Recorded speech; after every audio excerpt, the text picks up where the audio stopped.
Hello, everybody. Oh, hang on, don't mind that. Hello, good morning or afternoon. It's just our Wednesday warning screen. It's definitely super safe and nothing to worry about. Hello, happy Wednesday. Welcome back to the stream. I hope everybody had a wonderful beginning to their week. Howdy. Becky, thank you very much for the 51-month resub.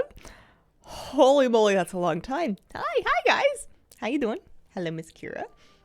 I am looking forward to raid testing. Morning. It's Wednesday. It's Wednesday. It's morning. We got coffee. We got water. We got cat. We got hardcore classic. I don't know what else you could ask for from a day. Clean socks, which we also have. I mean, it's clean sock day every day. I don't mean to brag, but I did laundry. Good morning, Hazel. Good morning. How are things with everybody? What have you guys been up to? You want to see what I've been up to? I've been playing with my dog and leveling in hardcore. This is the Warlock. We're level 21 now. She hasn't died yet, but that doesn't mean that today couldn't be the day. I did some leveling, and I farmed some mats and sold them and made some gold, and then bought some gear, and then made some gold. So where it currently stands, I am level 21 and 75% of the way towards level 22. My slash played is 1 day, 2 hours, which is not that much time except for when you remember that I made this character on the 8th, which was my birthday stream, and it's been not that long since then. We're wearing 2 rings, thank you very much. We have boots. I mean, we have all the gear. I have prioritized stamina mostly. Also Captain Sanders' shirt because I found his treasure because I'm really good at looking, and because Questy told me where all the things were after I picked up the map. But I've mostly gone for stam in the gear, but we are starting to get our int back up as well. I am fashion. That is true. She's getting up there. 2 rings. Do you actually make gold or just silver? Oh, I made gold. Look at me. I have 3 gold and 26 silver, and that's after having, sorry, all the voiceovers covered. That is after having bought all of this stuff. I also have a bag full of greens that I want to sell, but I can't be bothered to go back to Stormwind right now, so that is a later me problem. Are dungeons sketch or what? I think that way more people die outside of dungeons than in dungeons, but I'm still not doing dungeons. I would rather just do outside and then hope for the best. There's money bags over here. That is what they call me at parties. How are you so rich? This particular character, I think, has it really good because A, she's not a hunter, so she's not buying ammo all the time. B, she has 2 gathering professions, so all she's doing is mining and then selling the ore and stone, and then skinning, and then either selling or vendoring all of the leather and skins. And not only does that make you gold from all of that income, but you are not spending money training recipes. Like when I was doing alchemy on my other character, you know, every like 5 or 10 alchemy skill, all of a sudden it's more silver, more silver, more silver to train all these new recipes that, yeah, it's great to make them, but I was never really stopping to like try to craft things for profit on the auction house. That felt like, it felt too messy for me. So it was mostly just a big gold sink to be able to even learn all those recipes, let alone get the mats and the vials and everything to make them. And I figure I'll just kind of buy stuff on the auction house, and then sell stuff. So I've been doing that. I got my first aid up to 115, so I'm at a point where I no longer need linen for first aid, which means that all the linen that I get, I pretty much just straight sell. And yeah, we're feeling pretty good. Plus, we won't need a mount if we ever do make it to 40, which is a long shot. But hey, we made it to 20. What were the deathlog stats? What were the deathlog stats for that? Let me fire up my own ego for a second. Class statistics. Possibility of reaching level 20 for Warlocks, 13.6%. So we've already outlasted, what, 82.4? Something like that? 21. Now that Azel is in her 20s, do you feel more connected to her than your hunter? I think I feel more connected to her because I've been leveling her more recently, and because she's a gnome, and I love gnomes, and I'm having kind of a gnome renaissance right now. On the other hand, I think that I can really see the value of having multiple high-level characters that you rotate because it gives you a chance to not get too sick of one because boy does this game get grindy. And secondly, it gives you a chance to kind of rotate rested. Like my hunter probably has lots of rested that will be genuinely very helpful when she's going back to leveling. When you get to 21, are you going to go get drunk? I am 21. This is just coffee, but the inner no fun person in me wants to be like, excuse me, the drinking age is 19 where I'm from. Not that it matters. What a weird response to a joke. I'm going to have some more coffee. Serious scary. It is. I did basically all of Loch Medan, with the exception of, I didn't do the Sooty quest. I did do all the Trog quest down here, so I had my vengeance. So I haven't done Sooty's Revenge, and I have not done the Chalk Soul or the Mercenaries, which is the ogres up here. And I don't want them, so that's done. Over in Westfall, we did basically all of Westfall with the exception of the dungeon quest. Also, and then I forgot to turn in a thing that I should probably turn in. And then same thing for Ellen Forest and Dunmore, of course. So where I was at next was I was kind of considering doing the Wetlands run to make my way up to Darkshore, and then like going back and doing all of the quests in Darkshore. Even like these little low-level ones are still worth like reasonable experience, even if the mobs are great. So I was kind of thinking about that, and then I thought, you know what, Redridge is a good level bracket for me right now. It's kind of 15 to 25. So as a 21, if I'm careful, you know, knock on wood, I should be okay. Flabby gave me the rundown on the things to be really careful of here. There are orcs that hide behind rocks on the road right here, and those kill a lot of people. And then the gnolls up in these caves kill people as well. Tons of people also die to the black dragon whelps from down here, and I don't really know why. I wonder if it's just because they're getting ranged, you know, like chewed down with fireballs while they're also fighting gnoll camps down there. But those are the things that I'm going to be extra cautious of. What else do I want to say about this? I have been practicing. What new buttons do we have? What am I using lately? I have Consume Shadows, which means that I can now tell Helgrave to regen all his health back, and he does it very fast. I appreciate that. I just got a new wand. Now that I'm 21, I can use the Dire Wand, which is, I've replaced my Greater Magic Wand, which took ages to do, but I finally leveled into a bracket with a slightly better wand, so we got that. I have funny little buttons here that I'm using for go and stop, which is kind of nice to help micromanage my pet a bit. There's no movement micromanaging. You can't tell your pet to move to a specific spot, but you can recall your pet back to you, so you can use your own character as kind of like a homing beacon for pulling your pet in versus sending it out. So I have these two macros. The go macro is just a blank bear pet attack macro, and then the stop is a blank pet passive macro.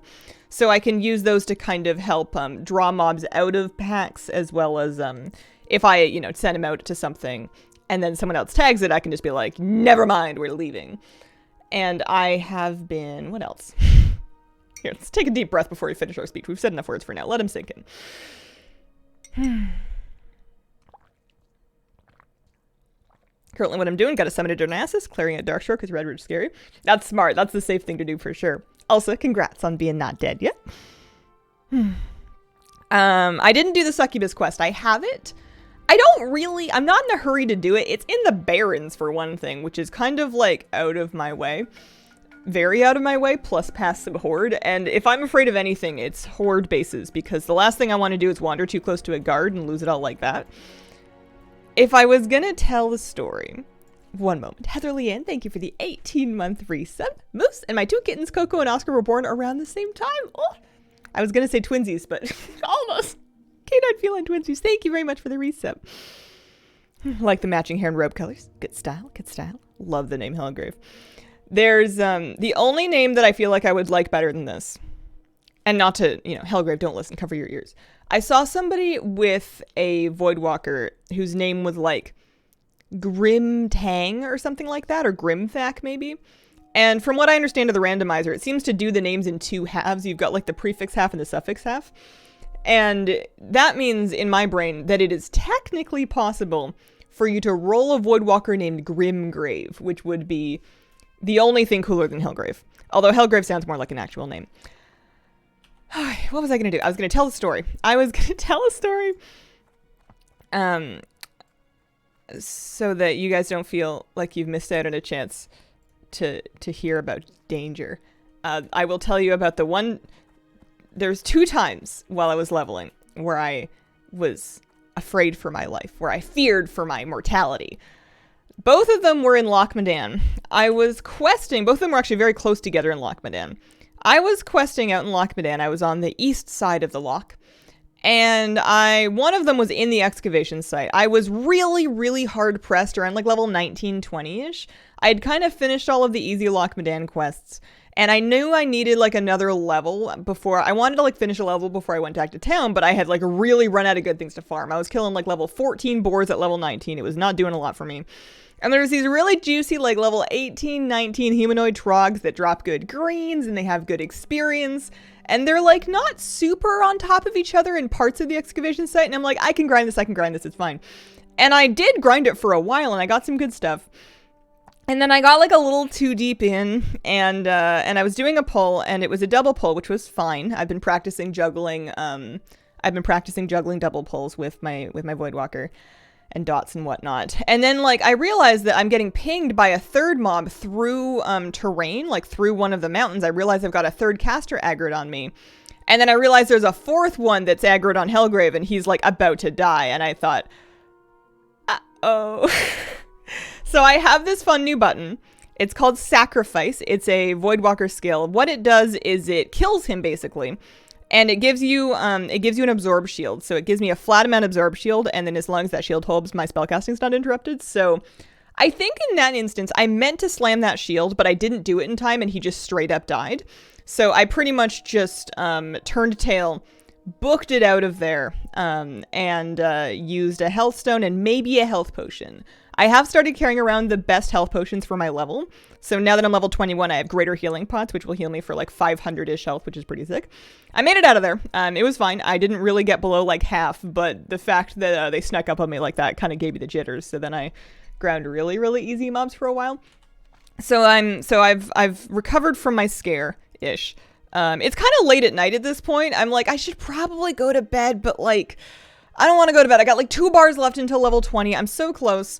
I'm grinding these mobs that are like barely any experience because I'm too scared to go back in the excavation site. And I'm like, listen, it's just kill like 30 more boars and it'll be fine. And fun fact about the east side of Loch Medan that you should be cautious of if you're in Alliance leveling out here. There is a trio of elite horde NPCs that just kind of patrol all over the place over here, and they're a higher level. They're in their 20s or something. They're scary, and they pat together. They're pretty big, and they pat pretty slow. They're not booking it, but you gotta watch out for them. And I had been kind of keeping an eye on them all night because I'd been grinding on that side. Every time they'd passed by, I would put target markers on them. It was a tip that Flabby gave me that's pretty good to kind of help you see that when they're coming. But I had kind of forgotten. I was getting kind of tired. I was just trying to grind out my last boars. And all of a sudden, they're on top of me. Like, I turn around, and I'm getting punched by them. And I, out loud, go, no! Instantly hit the sack button for the Voidwalker. At the time, I'm pretty sure I thought it was like a paladin bubble. I wasn't convinced yet that it had like an absorb amount on the shield because when you do sack him, the button up here, the buff just says absorbs all damage, but it definitely is like a flat amount. But anyways, I hit the button because it's 3 mobs, so it's a few too many for him to pick up like conveniently. He doesn't have an AoE taunt or anything like that yet. Sack the button, auto run myself west, book it. I rotate the Hellstone, and then I think I hit a health pot at the very end, and I managed to leash them. But I thought that was it. I thought it was over. Like, I had been so... I figured I was being so careful, and then they just, like, tripped on me. But then I think I still stayed out there a little longer, because I was like, I need to be to level 20, and then we got it. And that was the scariest thing that happened to me on my road to where I am right now. I've been grinding some mobs out here. I did the Dagger Hills for a while. I went back and reconquered the Trog Caves. That was good. And now I'm in Redridge. I died to them. They killed my level 15 yesterday. I'm so sorry. They seem so rude. It's like, what are they doing there? Level 16, I opened my map for 3 seconds. They blasted me. We are, I'm going to run a prediction. So if you want to bet channel points, which are worth nothing, this is just for fun, on whether or not I survive today in Deadridge, have at it. Start prediction. You can have, let's say, 15 minutes to vote. And off and away. Let's have some coffee. I'm gonna start nice and easy by poking around at some spiders in the south side here, and then maybe a couple of null camps. Let's top up my buffs here. We'll get a little food buff.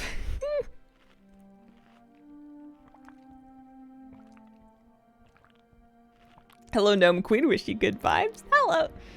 If you aren't getting at least a few gray hairs from hardcore, you aren't doing it right.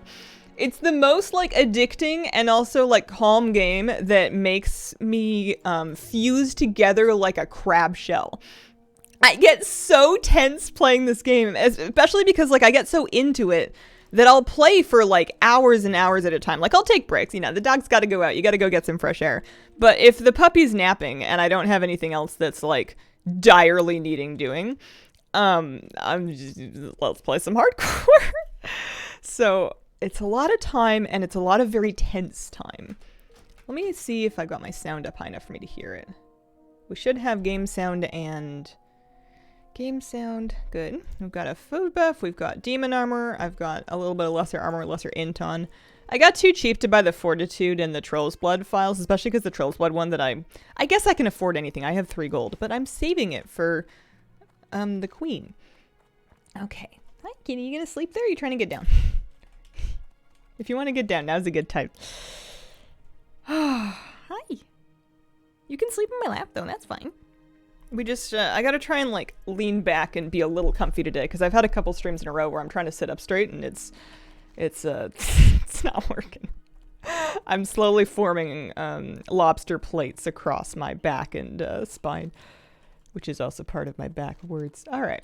We're looking for spiders.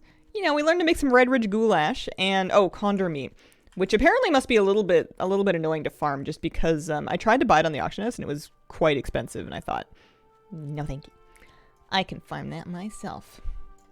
Has my rotation changed since the last time I saw you guys? Not really. We have our 3 dots, 3 dots plus Shadow Bolt. I only really press Shadow Bolt if I'm, like, really in need of, damage, or I have, like, a lot of mana to burn. Otherwise, wanding fills in just fine.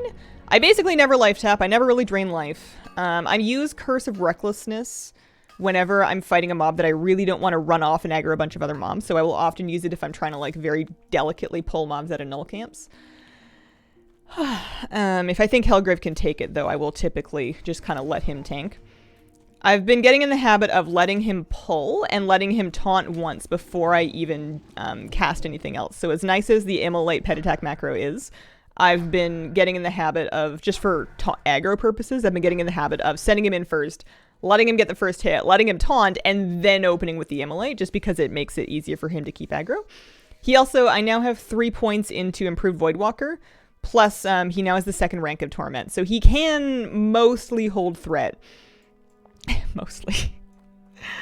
Hello, Hazel and Chat. Hello, Saga. How are you doing today? Time has been bouncing between hardcore Baldur's Gate.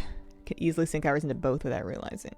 How many nulls are we looking at over here? They're like level 14, 15, but that is still... That's like 5. That's 6. That's way too many. What can we pull off this side of this? There's a chest, and I'm definitely not going to get lured by that. That's never happened before. Let them tether. So you should theoretically come with me. And then you take it, and you've got it. And I overlevel these mobs, so it's... I think I could take 3 of these without Hellgrave dying, and a 4th one if I sack Hellgrave. And I'm just gonna try and... I like to try and keep an eye on, on what I think I can do before, just so that if I get into a pull, I have an idea of, like, when my eject button is, more or less. But there's no real cause to be doing the super dense camps because, you know, you can get those mobs elsewhere. It's only if you feel like you can really safely farm them. So this pack is probably going to pull together. So I'm going to grab them back. Yep. And then you take that one. The other one, I'm going to have Hellgrave start meleeing it. And then I'm going to tab to that one. It's a lot of tabbing. It's a fun little puzzle. We're gonna get that Pat, which is fine. Do I want that Pat? No, that's Rib Chaser. He's a rare, but I want him. Hellgrave, pick up. He's only level 17. I think we can do it. So we've got this. Hellgrave's at 33% health, so we want to be a little bit cautious here. We'd love to get rid of one of these guys. And then I'm going to actually replace that with Agony. And then I'm gonna sack Hellgrave so that I get a big shield. There we go. And now all I need is a lovely soul shard so I can get Hellgrave back. 411 is a pretty juicy shield. I have also a lot of stamina. Not that that makes me super safe forever, but I have a pretty substantial amount of health. Like, I have full health right now, no priest buff, but with a small food buff. I have 903 health, which as a level 21 is pretty strong. So I can't take hits forever, but I can take a couple of punches without being direly in danger. I need some soul shards, so I'm going to go find something safer than that to pull. No part of my UI bothers me. I've put 25 hours into it. I'm pretty happy. I am mining and skinning purely for gold making. I've been purchasing any gear and or gear and consumables that I need off the auction house. The only crafting prof that I'm really going for is man, these spiders are so heavily contested. The only crafting prof I'm really going for is whatchamacallit? Cooking, which is not a primary prof, but so first one we'll get Hellgrave back, and then second one we'll make ourselves a lovely Healthstone. Make yourself, thank you very much for the 25-month resub. Holy moly, 25 months. Still love your stream. Comfy Hazel streams always make the day better. Thank you.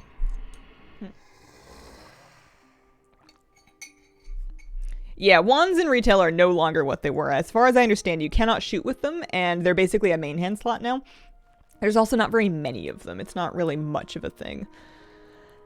Skinning makes money? Oh yeah, it's super good early, because when you are like level 4, or not 4, but like 5, 6, 7, and you're like super broke, your ruined leather scraps vendor for 7 copper each, and your light leather vendor for, what is it? Do I have any on me?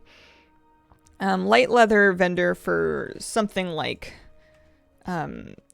12, or like some amount of copper that is substantial to be able to guarantee off of any mob that you can skin. And then as you get to higher levels of skinning, you're going to get the occasional hide that you can sell. I'm starting to get medium hides that I can sell now.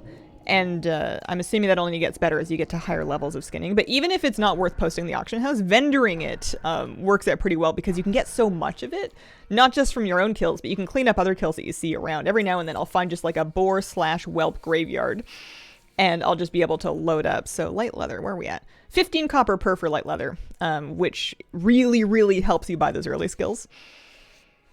I haven't found out how soluble it is at higher levels yet, but I'm kind of a play for the level you are kind of person right now. I got some greens from doing that. I know I had some hunting gloves drop. I can stick those in my bag of things to post in the auction house later. There was also another thing. What else dropped? These bracers. Raiders bracers is stamina. I can definitely sell this. I'm trying to post greens even if I don't think they'll sell, because I've been surprised quite a few times. Alright, so we're gonna take a little look, little poke around over here. I have a quest to do. I have a quest to do some mongrels and poachers that we're like halfway through. We can keep working on that.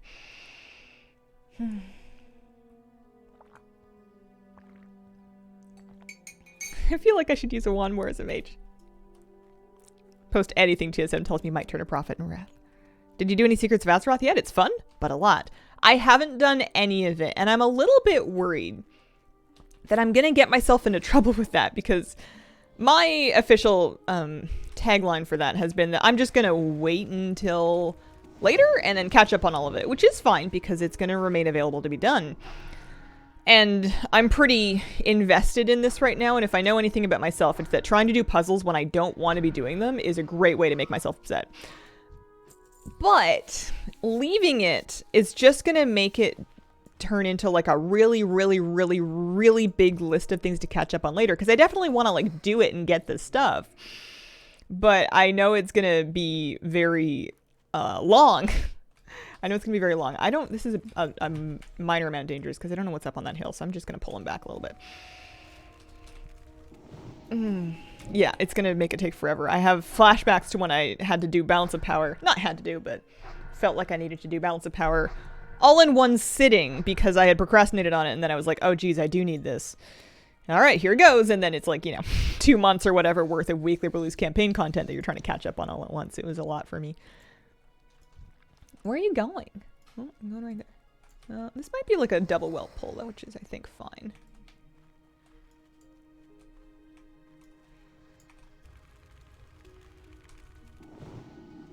I actually have, incidentally, more health than my Voidwalker. I don't know if he has more armor than me. I have no idea what his armor situation is. But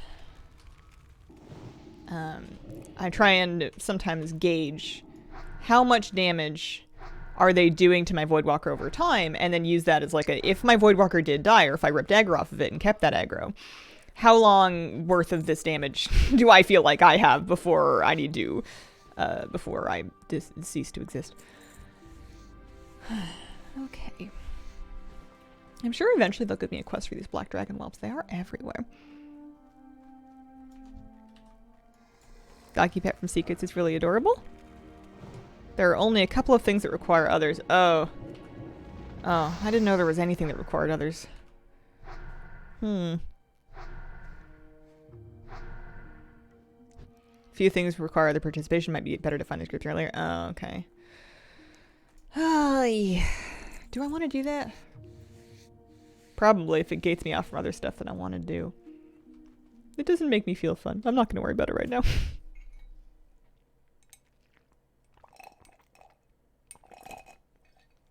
It's fine. You're a streamer. Can grab some viewers. That is an option.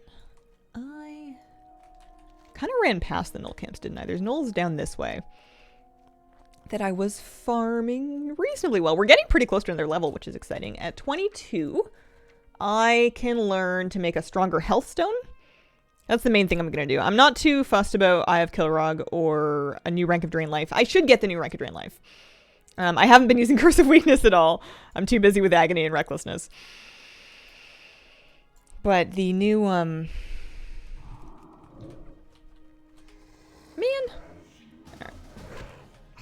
I don't really want to, but okay. It's a whole group. I guess if I'm questing, it's fine. I continually get into these problems where I don't like this. I don't like this at all. It's because, why don't I like this? I like being able to plan out my own polls, do them kind of independently, manage to, I like to be able to play by myself and keep all the loot. I'm selfish and I don't like losing control.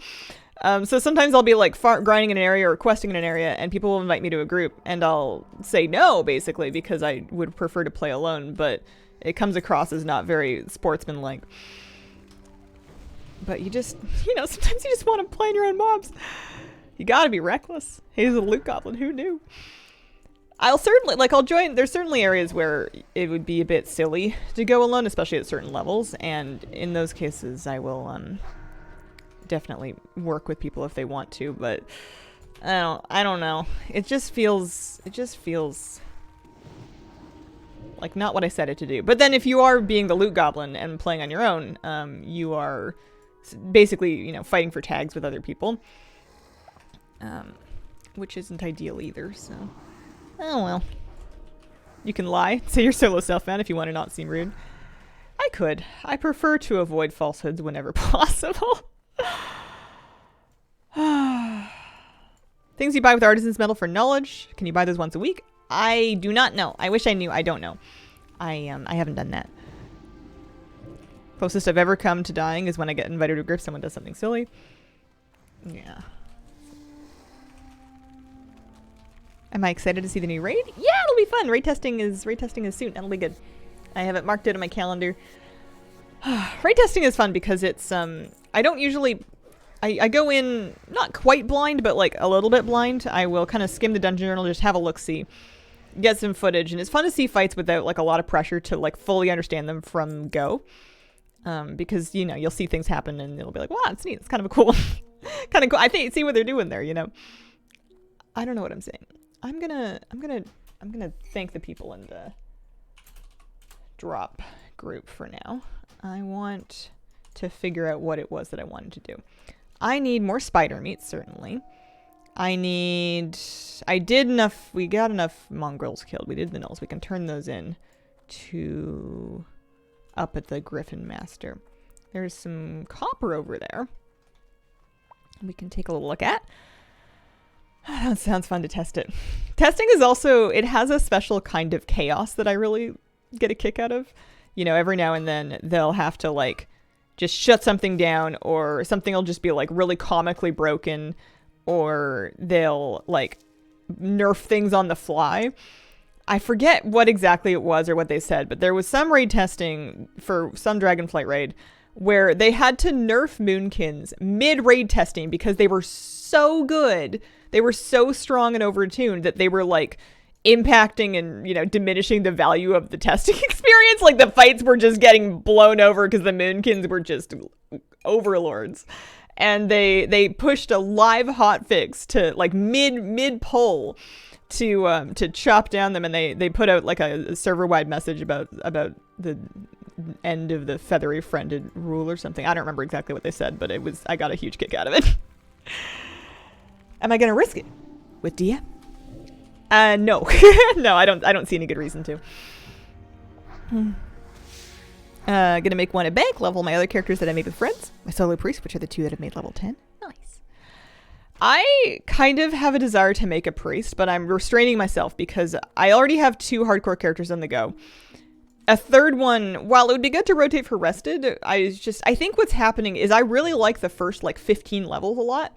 And I'm kind of engaging in alcoholism because once you get a character up to this level and beyond, it starts to get really slow, and you know, it gets good too. Like you're gonna get more value for your kills. Like you're getting more gold, you're getting more higher level greens and stuff you can sell, higher level mats. You're getting stronger, but it also slows down so much. You get so many like fun, easy gains early on a fresh character that it's kind of like, well, let me try another class, you know? But I think that I should maybe give it some more time before I start another one, especially because I can kind of sort of feel the very baby beginnings of hardcore burnout onsetting, and I don't want to, you know, I'd like to get the Warlock a little farther before then. Good morning, Hazel. Morning, Jans. How are things? My second Warlock is at 21. I'm trying my luck in Redridge. When will you solo dead mines? I don't have any plans to do that. One, shooting mobs as a priest is weird.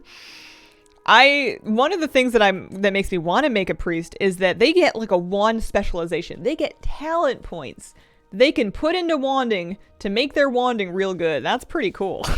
I want to do that. The other thing is that of all the buffs that I get when people drive by buff me, I love the priest buff the most. I had like a high level priest buff me, and I had a high level priest buff me, and they gave me like, it was divine spirit and fort, so I had like 17 spirit and like 18 fortitude.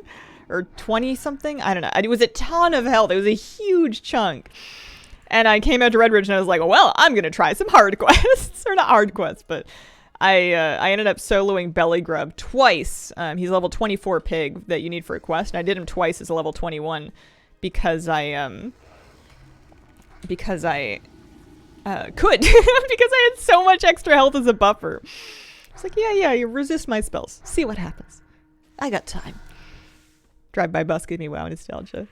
But how powerful that buff was and how happy I was to get it kind of made me want to have a priest of my own, so that I can drive-by buff other people. Plus, half of the fun... I feel like it wouldn't be that different from playing a Warlock. You wouldn't have the pet management. But it would be a similar thing of kind of like dot and shield and wand for mobs, especially if I was playing in a group. I think what I would do is I would make a priest and Flabby plays a warrior, and then we duo with that, as opposed to like the rogue hunter that we were doing, because we both had separate rogues and hunters we ended up playing instead.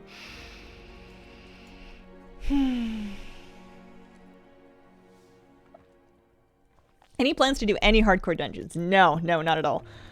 It just doesn't sound fun. I'd rather grind. I am kind of not finding a ton of spiders. We can go turn in that first null quest. There's a bunch of quests I didn't pick up yet. I guess I can pick up the 13. That level 15 dry times quest is the most rude thing I've ever seen. They want you to go so many places. It's like, listen, go pick up some beer. There's some in the very south of Westfall by the Dead Mines entrance. There's some all the way up in like Dunmoreau. They want you to run really far. And I got like stubby little gnome legs and no movement speed buffs. I'm not even on my hunter with aspect of the cheetah. I don't care how much they're offering me for it. It is not worth it. I'm not even going to have it on me to do incidentally while I tour the area.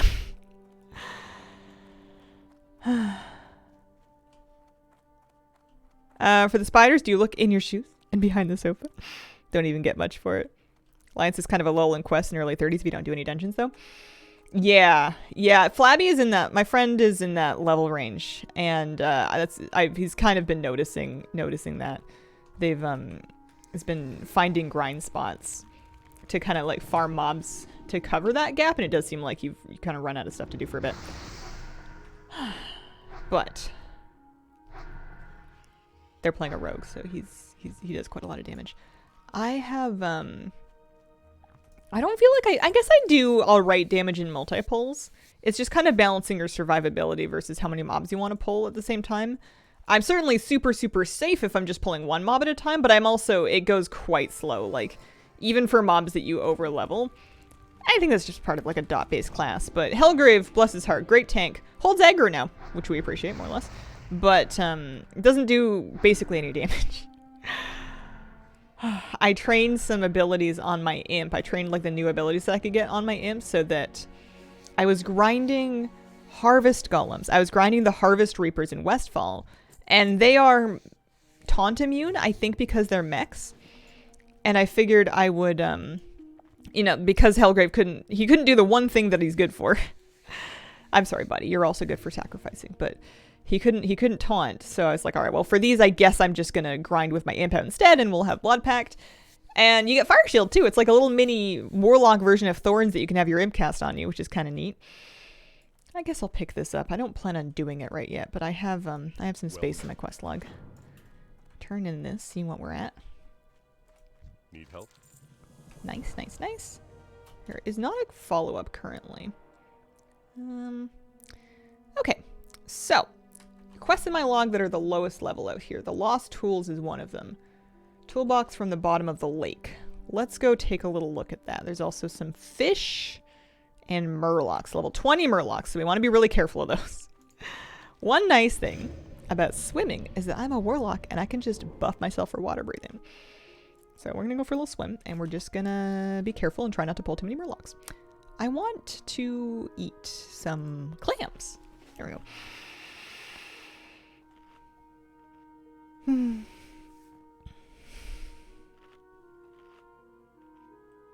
Do Horde have any levels in leveling? Probably. I haven't gotten a Horde up very high, but I'm assuming you would run into a similar issue. You can go back and you can do low level quests. Even if the mobs are gray, you can still get quest XP from doing like gray quests from earlier starting zones. So you can, if you're willing to travel around, you can fill some of your gaps that way. Are the tools right there? Yeah. Yeah, it's not very far. Okay. Never use the blueberry.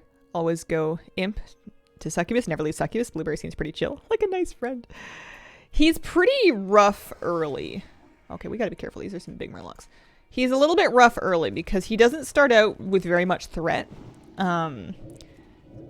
Especially if you're not having him pull. If you're casting and you're hitting the mob before your Voidwalker does, it's very hard for him to hold any aggro, especially if you get unlucky and he... why have I not buffed myself? There we go.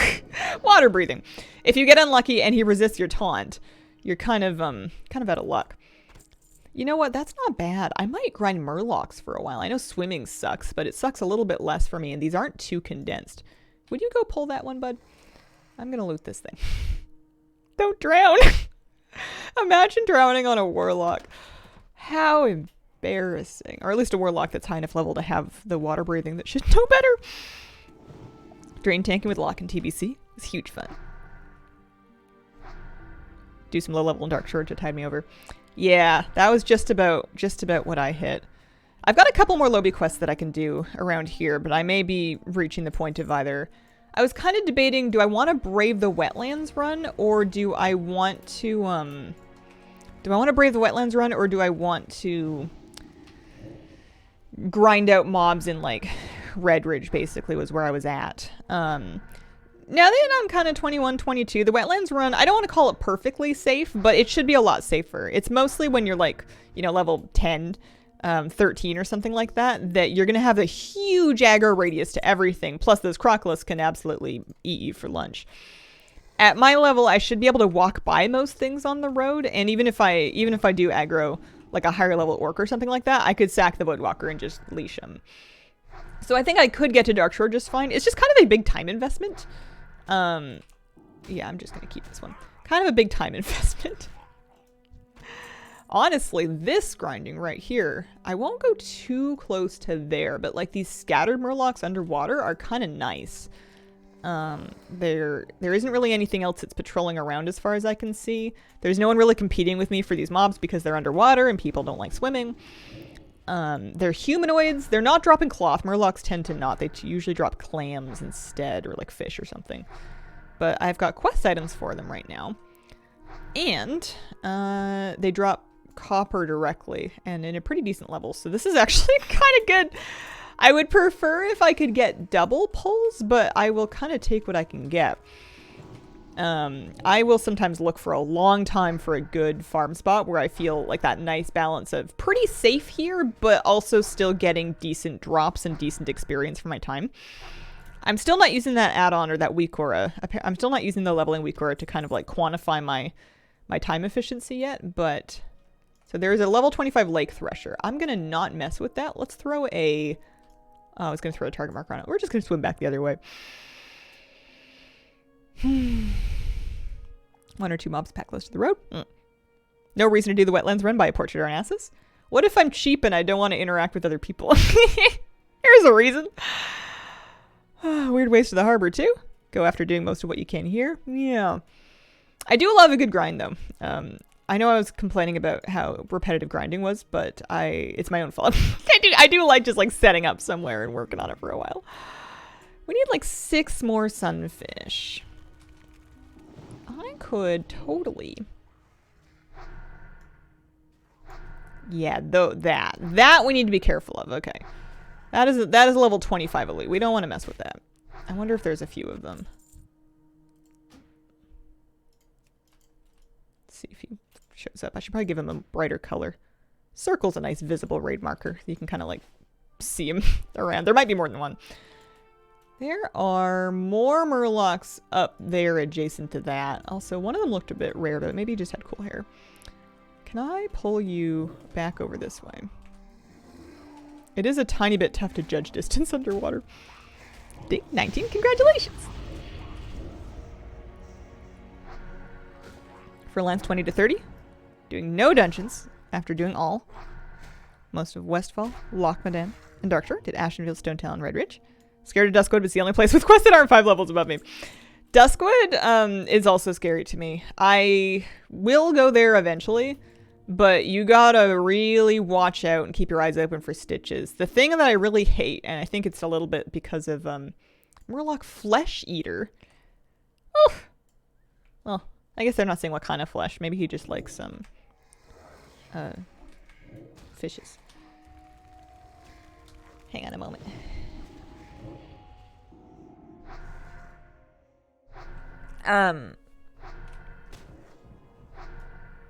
Yeah, I can have that one.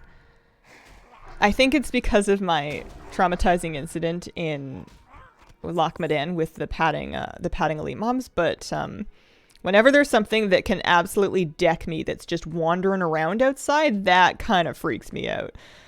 I say as I check behind me for that lake thresher. I don't know how far he pats. I'm gonna grab this one here.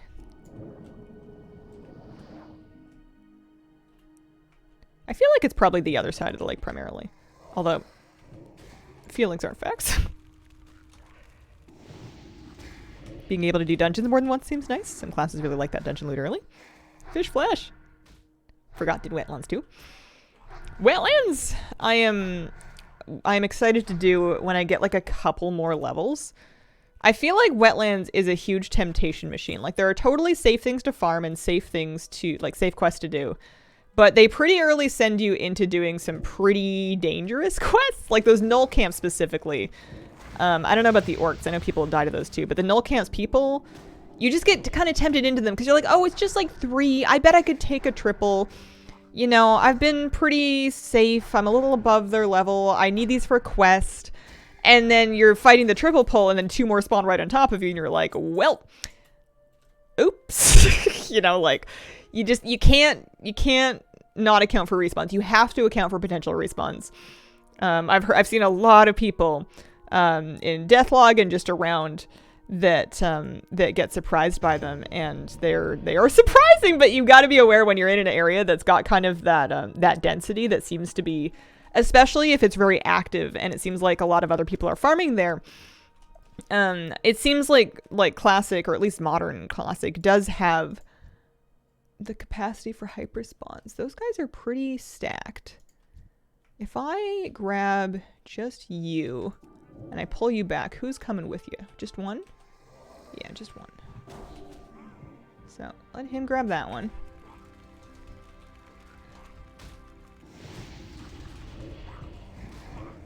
No. We want recklessness in both of them.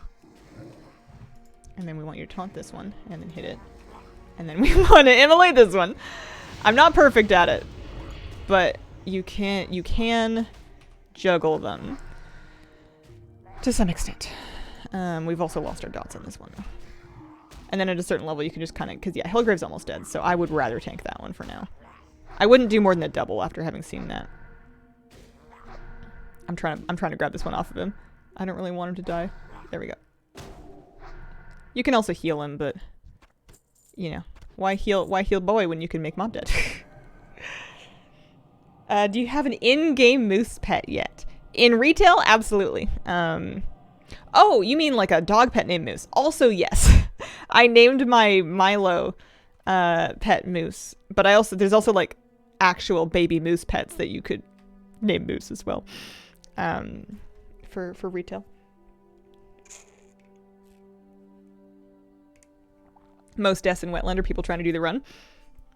Hi, Hazel viewers and streamer. Hi, Scarlet. How are you? How are things? I'm in a dog pet. It took me a moment for my brain cells to load in. Yeah, I've got a little matching. Well, not matching, but I've got a Kira silver tabby cat, and then Milo is Moose. Milo doesn't really look that much like Moose, but he looks more like Moose than the other dogs. Dogs just look so, I suppose, distinct based on their general breed type that, you know, like the Perky Pug is a dog and my Moose is a dog. Not really a lot of other similarities beyond the 4 legs though. I applied for a humble job at McDonald's. Oh, congratulations. Nothing wrong with a good humble job. Kitty, you leaving? I once applied to work for a Subway and they did not hire me. They did not. They went a different direction. I did not become a sandwich artist. I hope we keep getting more dogs. There are so many they could add. Surprised me seeing how many different cats they put in. Yeah, I mean, I'm glad we get different cats too.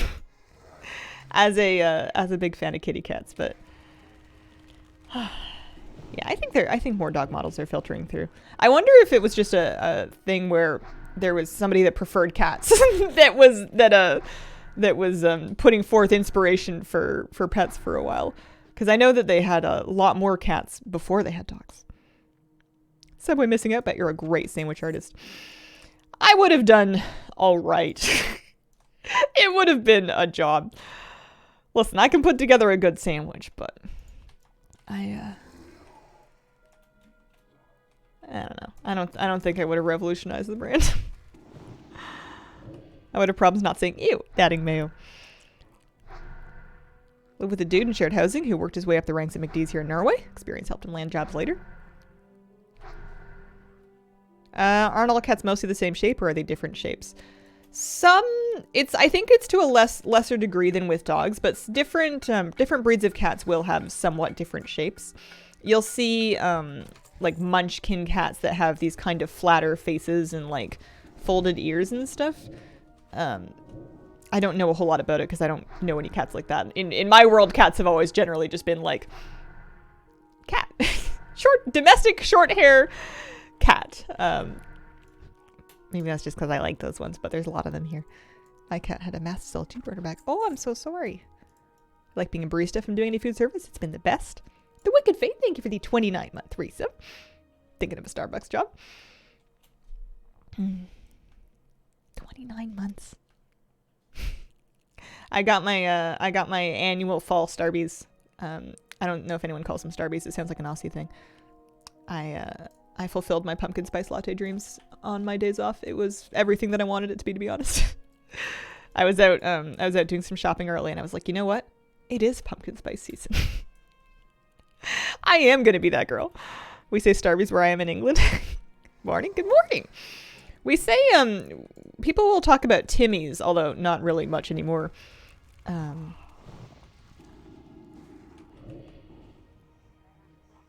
But I don't know if I've heard Starbies or Starbs. Did you remember that leveling, mining, and classic is not just mining notes, but also smelting? Did you also remember that bars sell for more than ore? No. Because I sure didn't. Yeah, Flabby was talking to me about smelting. And I was like, what if I don't do that? What if I don't smelt and I just sell the ore? Is it really more valuable as bars? Because I feel like the price of ore would be driven up by people that want to buy ore to smelt it to gain mining levels. I guess I haven't checked. My logic for not smelting was A, I didn't want to. And B, I figured it would be more profitable to not smelt so that I could sell to all the people that were smelting for extra skill levels. Because I managed to kind of brute force my way up to having enough, mining skill just by finding a ton of copper in my travels. Oh, also, we're nearly up to a level. Isn't that exciting? They go green at very strange break points. Sometimes it is, sometimes it isn't. Your auction item will tell you with scans. You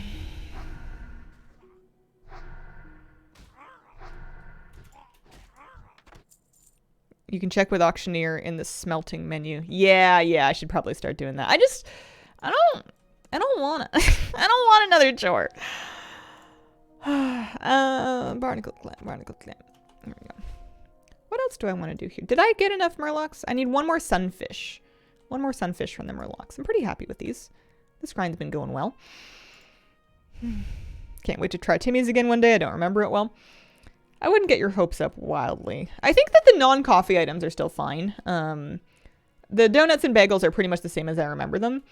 I haven't tried the steep tea from them in a long time. I'm assuming that's the same too, but I've heard that they switch coffee suppliers and it's been not better. I got Timmy's coffee once and I did not care for it and I have not chosen to get it again. So I have a Timmy's mug that I put Starbucks coffee into. I buy Starbucks ground coffee because it's like the cheapest thing that I consistently like. And I'm a brand trader. I'm mixing and matching. The steep tea is still great. Oh, good. Yeah, I haven't had that. Used to be like my go-to comfort drink because when I was a young adult, I didn't drink coffee. I didn't start drinking coffee until like my mid-20s. So, but I did drink black tea, and I used to loathe that whenever you like order a black tea at basically any place, they would basically give you some hot water from the tap, dunk a tea bag in it and go, here you go. And then half the time they wouldn't even have the things to like fix it properly. Whereas at Timmy's, the steep tea was like actually steeped, and then you could order it with like any like milk, sugar, whatever it was that you took in your tea, and they would give you an actual like drinkable cup of tea, as opposed to the, you know, the hot water heater water with the bag of Lipton in it. And I appreciated that because I felt like a real grown-up that could order my hot drink along with everybody else that was also doing that. This is not a ramp. Oh, I can jump it though. I'm so tall. Hi, kitty. Welcome back. Ugh.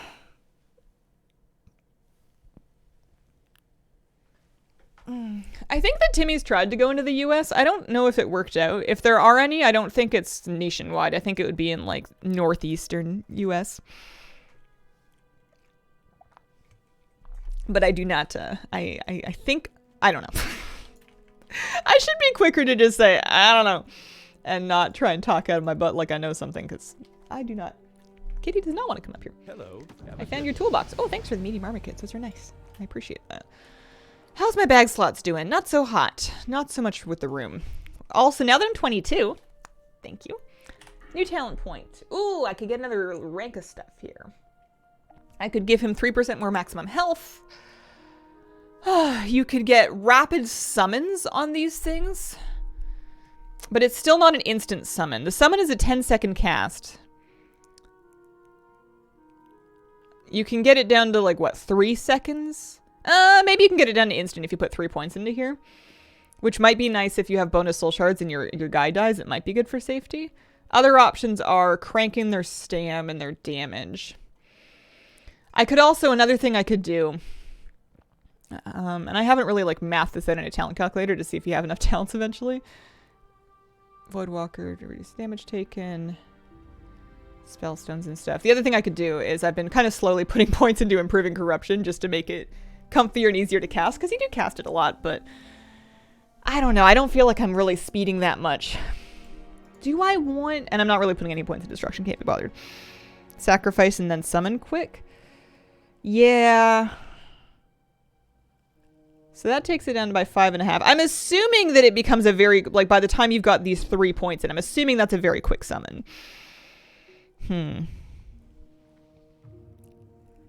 Add-on called Drop the Cheapest Thing?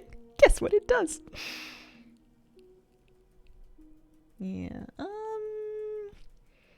Because that's 3%, but you can put 5 points into it, so you can get him a lot of health. He does need more health.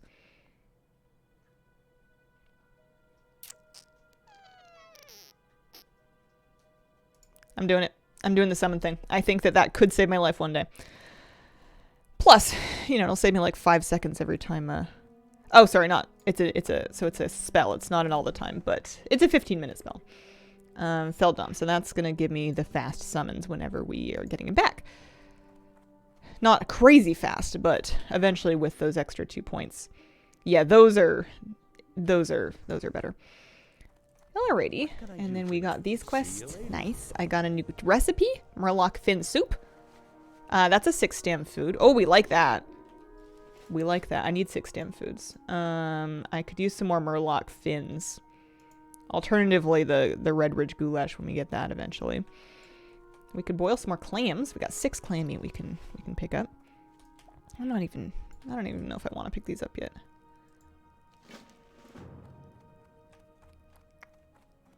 But yeah, I've been using 4 stem food, so 6 will be a nice upgrade when we get there. Can you give me some of this? Yeah, there we go. See you around.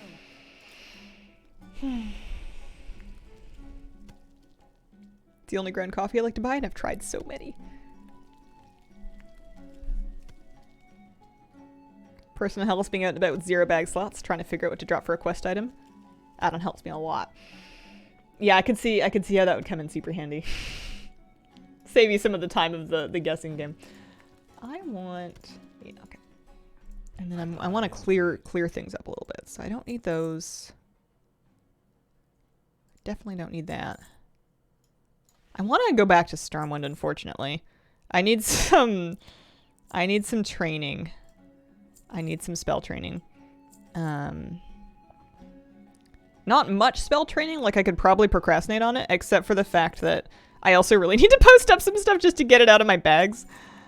Don't need the sunfish. Don't need the stone. I'm going to keep the spices. I feel like I'm going to make more boar ribs in my life. But yeah, I have a lot of greens that I want to sell, so.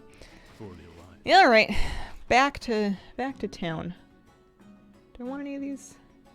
I guess I want the Solomon's Law quest, actually. I want to see what they want for that. This is... Take this note to Blacksmith Argus in Goldshire. Oh. Goldshire? Oh yeah, Goldshire. I mean, I guess I could run too. That's an option, but maybe we, Oh, you know what? My Hearthstone is set to Lakeshire, so what I can do is I can totally go ahead and flight path my way back to Stormwind, post all my stuff, run to Goldshire, turn in that quest. Although, what if he wants you to go to Stormwind next? And then Hearth back to Lakeshire? World of running around craft, man. I also need some more soul shards, but here, we'll go ahead and go post some stuff. How is the hunter? She's fine. I have not leveled her any further. She remains level 26. I spent my days off hardcore leveling on my Warlock. 6 stem food. What a luxury. Unfortunately, I like buying bags of Stumptown coffee, not cheap. Yeah, that's fair. My coffee grinding. I have a blade grinder. I used to have a burr grinder, but it was one of the things that did not make it with me in my transition to my new life. It's just a blade grinder. I'd say it's cheap, but like nothing's cheap here. It was still surprisingly expensive for a little sharp thing that goes whir. And it does an okay job, but it definitely grinds them pretty unevenly. So if you're grinding your own beans, it's honestly sometimes nicer just to buy pre-ground coffee because then at least they're ground evenly. Stormwind, yes. Good. How we doing? Cat's not in here. I've been like tidying and it's not getting me. It is getting me somewhere, but it's getting me somewhere very slowly. My whole apartment is in a mild state of disarray because of the puppy. Like I moved a bunch of furniture to make room for the puppy playpen, and then when I put away the puppy playpen, the furniture is still in here because he was like using that space to like run around in and stuff. And I was using that space for like training. And now I've been kind of like, as Mr. Moose has been teething, I've been removing objects that are very attractive to him to my office because it's back behind the gate where he doesn't have access to. So anything that he's not allowed to chew on that he really wants to chew on, I've just been taking over here to make all of our lives easier. But it means that I have like a lot of stuff in here, not a whole lot of stuff out there, and it's all a bit of a mess. Plus I have some things that I just need to rehome and or get rid of. I've got like some tripods that are totally broken, like they're missing screws that are never coming back. I have my stream is lit partially by my grow light, which has peppers that are growing in my closet, which honestly they look pretty good. The peppers are doing all right. I have a giant bag of puppy kibble and then another one in a box underneath it because Mr. Moose needs the big bags. When you play hardcore in your days off, do you miss us? Imagine this is said in a mock-accusing but fond voice. It's fun being able to share all the things that I learned over the last couple of days. Glad to be back on streaming it. Yeah, I think the Starbucks mugs are really cute too. I've not let myself get any of like the city Starbucks mugs that they sell in airports because I know that if I get one, I'm going to want to get one from every single city I ever go to. And I don't want too many mugs. I hate having so many dishes in my cupboard that I like have to be careful taking out dishes so I don't break a bunch of them, which takes some real concerted effort for me to not overdo it with dish shopping. So I'm not allowed to have any of the city Starbucks mugs because it will definitely get out of hand. I want the pumpkin shaped mug. What have you learned during your weekend? I learned more about pet aggro management. And by learned things, I mean Flabby gave me tips and then I used them and I was like, oh, geez, you're right. I learned about having him get the first hit. And then I learned about, I made my go and stop macros and I started using those to kind of move them in and out as needed. I want to sell some things. We're gonna just post up a couple things. I posted some stuff last night that didn't sell, but I don't think it helped that I posted it like late at night. We're just gonna chuck these things up at more or less recommended price. 8. Yeah, that's fine.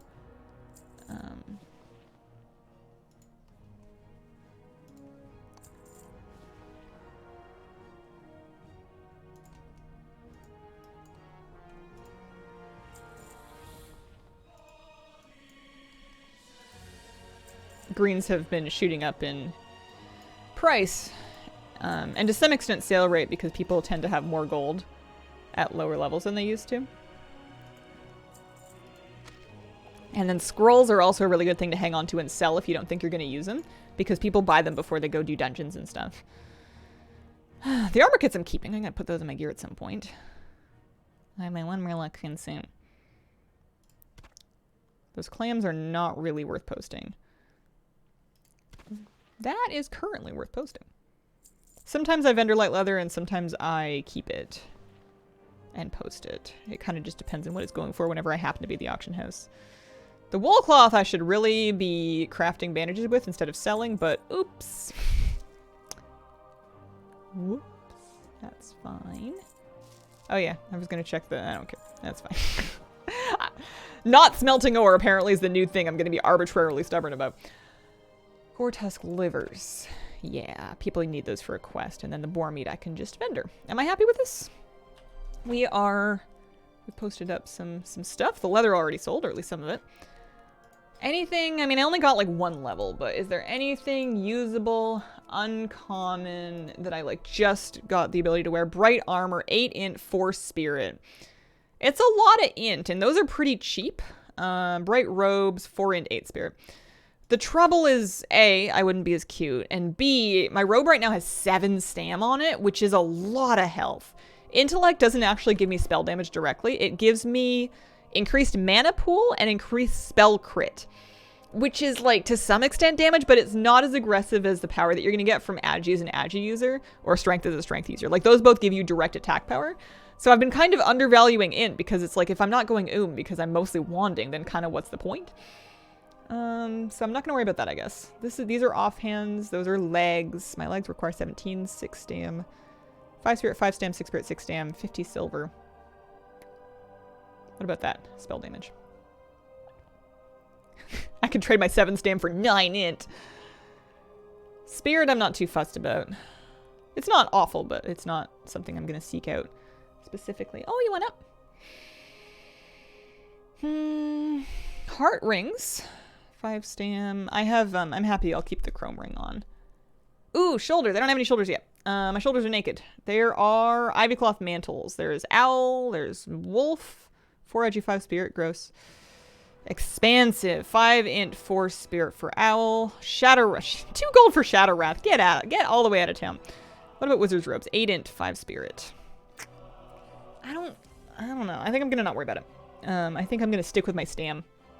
And then I've got a Battleforge cloak on, so that's fine. I do want shoulders. I don't want to spend that much gold for them. I could afford it, actually. I could afford it. Would I look really cool? I would look pretty cool. I'm gonna not do it, though. I'm saving my gold. I'm gonna need it for something else later, I'm sure. My next wand is probably not for a while. I'm not even gonna look. Never been around for streams during October. Are you a Halloween enjoyer, or do you plan to dress up for it usually? I am a Halloween humbug. I don't usually dress up much. Basically what happens is every year I put on my fleece Murloc onesie and I go blah, and I stream in that, and that's Halloween. I haven't really gone to any like parties, and I don't really have children, and I don't really give them anything. I don't really participate. The main avenues of Halloween celebration typically bypass me because of my lifestyle. So I mostly don't really go out for it. I could certainly like do a bigger costume for stream, and it would be kind of fun, but I'm cheap and lack storage space for stuff like that. So it's the same reason I wear the same reindeer antlers every year for Christmas time. This is like, here's the one thing, we're wearing this every year. The forge is also way out of the way. Yeah, it's all right. Long time no see. Hope you're doing great. Saw the puppy on YouTube. Congrats. Why, thank you. Hubby and I buy Halloween candy, turn off the porch lights. Yeah. Most years I tell myself I'm going to get Halloween candy after Halloween when it goes on sale. Once or twice I've actually done that. I usually want just enough Halloween candy to like pilfer it from other people that have it available. Like if you're at an office or something and they have a bowl of it, I'll have like one of those, but I don't usually want like a whole big bag of it. I like candy, but I like candy in very small quantities. I want to check out here. We're level 22. Let me see what we're looking at here. We have Firebolt 3, I'm pretty sure. Blood Pact 3 is not until 26. Fire Shield 2 is not till 24. Phase Shift is just Phase Shift. Torment 3 is not until 30. We have Torment 2. Sack 2 is at 24. That's soon, but not yet. Consume Shadows 2, 26. Not too worried about it. Suffering should be soon. 24. 24 is going to be a big level for me. 24 Suffering, I think, is the AoE. It has to be. There's only so many things. And then I don't even have a Secondus yet, so that's not a me problem. Look at all these things I haven't trained. I suppose I will get a new rank of Drain Life. That seems like a nice thing to have for safety. I don't use it all the time, but when you need it, you need it. Drain Life there. Hey there. What else? What else do I want? Lesser health stones, certainly. Absolutely. We're gonna... No. Don't make it minor health stone. We want... Safe That's travels. gonna restore a lot more health, especially because I have 2 points into improved health stones. 250 flat health. That's a pretty big upgrade. Hello. And then I want to, once I make it, drag it onto the bar in that spot. Soulstone. 15 silver I get to save because you can't do that in hardcore. Summoning. Later me problem. Same thing with Kilrog, Searing Pain for Rain of Fire. Searing Pain is like a DPS spell, but it causes a lot of threat, and I'm kind of trying to not cause a lot of threat, so I feel like I'm just going to not worry about that one for now. See you around. I'm pretty much good without those. Okie dokie. Am I happy with that? I got my training. And by my training, I mean you know what? The new rank of Hellstone is genuinely very good. That is genuinely super nice for saving, so for saving my life, it'll be helpful. That's a safety thing. Safety first. I'm going to Goldshire. I have a quest to turn in over there.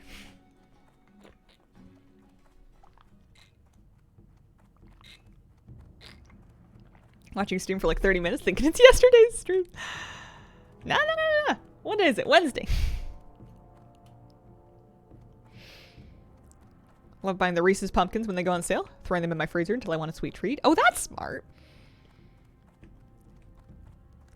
Big fan of the comfy costume onesies. Skeleton one default to if I don't have other ideas.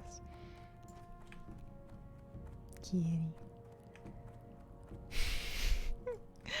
Bandages I found, I'm also going the wrong way. Bandages are sometimes nice for efficiency when chain pulling. They functionally never save my life in combat. So far anyways. At this point in my life, if I get into a dangerous moment, I want to sack my Voidwalkers to get a big shield, and I want to book it. I do not want to stand still and try to cast a bandage that is only going to get interrupted the second I take a bit of damage. I want to leash the mobs, which means booking it. I want to run. It's like a little bit, don't get me wrong, it's useful, but it's not life or death. I feel like it is lower than health pots and health stone, and a lot, it's not really... It's something, but it's not top of my list. Kitty loves you. She's a real sweet girl. Sack then summoning me again with the talent you just got. I think it's still sack and run at this point. Maybe after another 2 talent points. And mind you, 2 talent points in the next tier, which I think I need another 4 talent points in Demonology before they even let me do this. I'm going to have to put Summon to Felstam for sure. Because I'm not going to improve Health Funnel. I don't really care about their mana pools. I'm not buffing my imp right now, so I'm just going to sink it into stamina. But right now, it's still a 5-second cast, and you can run really far in 5 seconds. I'm all for running. Def excited for all the holiday refreshes they're doing. How is the cast time on that corruption? It's doing okay. It's at 1.2. I have 2 points into it, and that feels like a comfy amount for me. I don't get bored casting corruption. But I also don't feel like an instant cast would make my life that much faster. Most of my time is spent waiting for my Voidwalker to get somewhere. Like, I'll send him into combat, and I'm like, alright, he's going, and he's there. Like, he's just not fast. He doesn't have a sprint. He doesn't have, like, hunters have talents that make their pets just naturally faster. And he's just really not that fast. So, if I'm sending him in first, I really, a lot more of my time is spent kind of planning out the pulls than it is just hard casting corruption. I have not done any dungeons on hardcore characters, no. I am not currently planning to. What you need is a void runner. Hey, when you're right, you're right. I wonder what the follow-up to this shoe quest is. And then I suppose I should think about what I'm doing after this. You know what I could do, actually, is I could fly. I keep forgetting Goldshire doesn't have a flight path. I was going to say I could fly to Westfall to go turn in this, because I totally forgot to. Oh, I feel like that's just a breadcrumb that's going to, it's going to be a lot of running, and all it's going to do is it's going to be like, hey, can you go to the king and then go talk to some people and then, like, maybe go into Dead Mines? And I'm not going to go into Dead Mines, so I could probably abandon it, but I'm going to be back in Stormwind anyway. I don't know. Any experience I can get from quests is nice. Do you care for a Netflix recommendation? Go for it. I won't make any promises, but I will take it into consideration. I have been watching the most recent series of Queer Eye, and I have been ugly crying through every single episode. I can't tell if that's just because it's a very well-produced and emotional show, or if it's because I have issues, but I have been bawling. You should do Deadlands, but I don't want to. I think it's great. It's great if you want to do it. I'm okay though. Queer Eye makes me cry too. They do things. Do I want to go all the way to Sentinel Hill to turn that in? Yeah, fine. So this one wants me to go back to Lakeshire. Okay, I'll give him his 50 horseshoes. 50 horseshoes! I'm carrying around 50 horseshoes. There's a note attached to the crate. A note is attached. It reads, Werner, sorry to hear Redridge is having such trouble. Here are the shoes. Please pay me 100 silver at your earliest convenience. Or if you like, you can pay me in underbelly scales from black dragon whelps. I hear dragon whelps are common in the Redridge Mountains. Because we're friends, 4 scales will be enough. Thanks, Arcus. Well, if that's not foreshadowing, I don't know what is. One Piece is my favorite thing I've watched all year. It is fantastic, and everyone in it is perfect. Duly noted. Why 50? That's enough for 12 and a half horses. Maybe they need backups.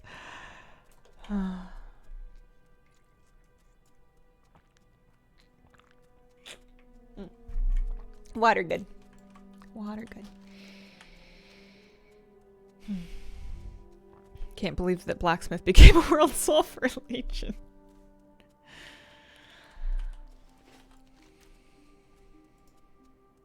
What's this? Anime's 1500 or whatever episodes would take me years to watch. On that note, what's the longest running show that you've seen all of? Open question for anybody. Or like the most amount of like hours of content. I feel like mine. I don't know if it's true. I mean, I watched all of Friends and that was 10 seasons, so I'm sure that's a lot of it. I watched this this period romantic Chinese drama that had really long episodes and there was a lot of them. And I remember feeling like getting to the end of that was like an odyssey. Yeah, Friends is 10 seasons. I don't know which one had more content because on one hand, Friends did have 10 seasons and some of the seasons had like 20 episodes in them, but they were only like 23, 24 minutes long. One Piece, Doctor Who, House, Grey's Anatomy. Yeah, you and my mom. South Park. Do you get to count all the flavors of Star Trek? Probably new Doctor Who for me. Seasons or hours? A good question. I'm gonna say hours. What was the name of that show? I don't think I could ever watch it again. I think it was just too... I think I just watched it. I enjoyed it the first time, but I was in the right mood for it. 26 seasons of South Park. That's a lot. Wife is working her way through the Chicago Med PD Fire series. The Chicagoverse. Want to say Game of Thrones? Maybe Hunter x Hunter. I used to watch Walking Dead, but I dipped out after... I forget when I dipped out, but I remember watching a season and feeling like I wasn't having fun anymore. It was too stressful. It was too sad. It was too gross and gory. It was just not... I was not having fun anymore. I liked the graphic novel, actually. I read that at one point. Poirot had a few good seasons, too.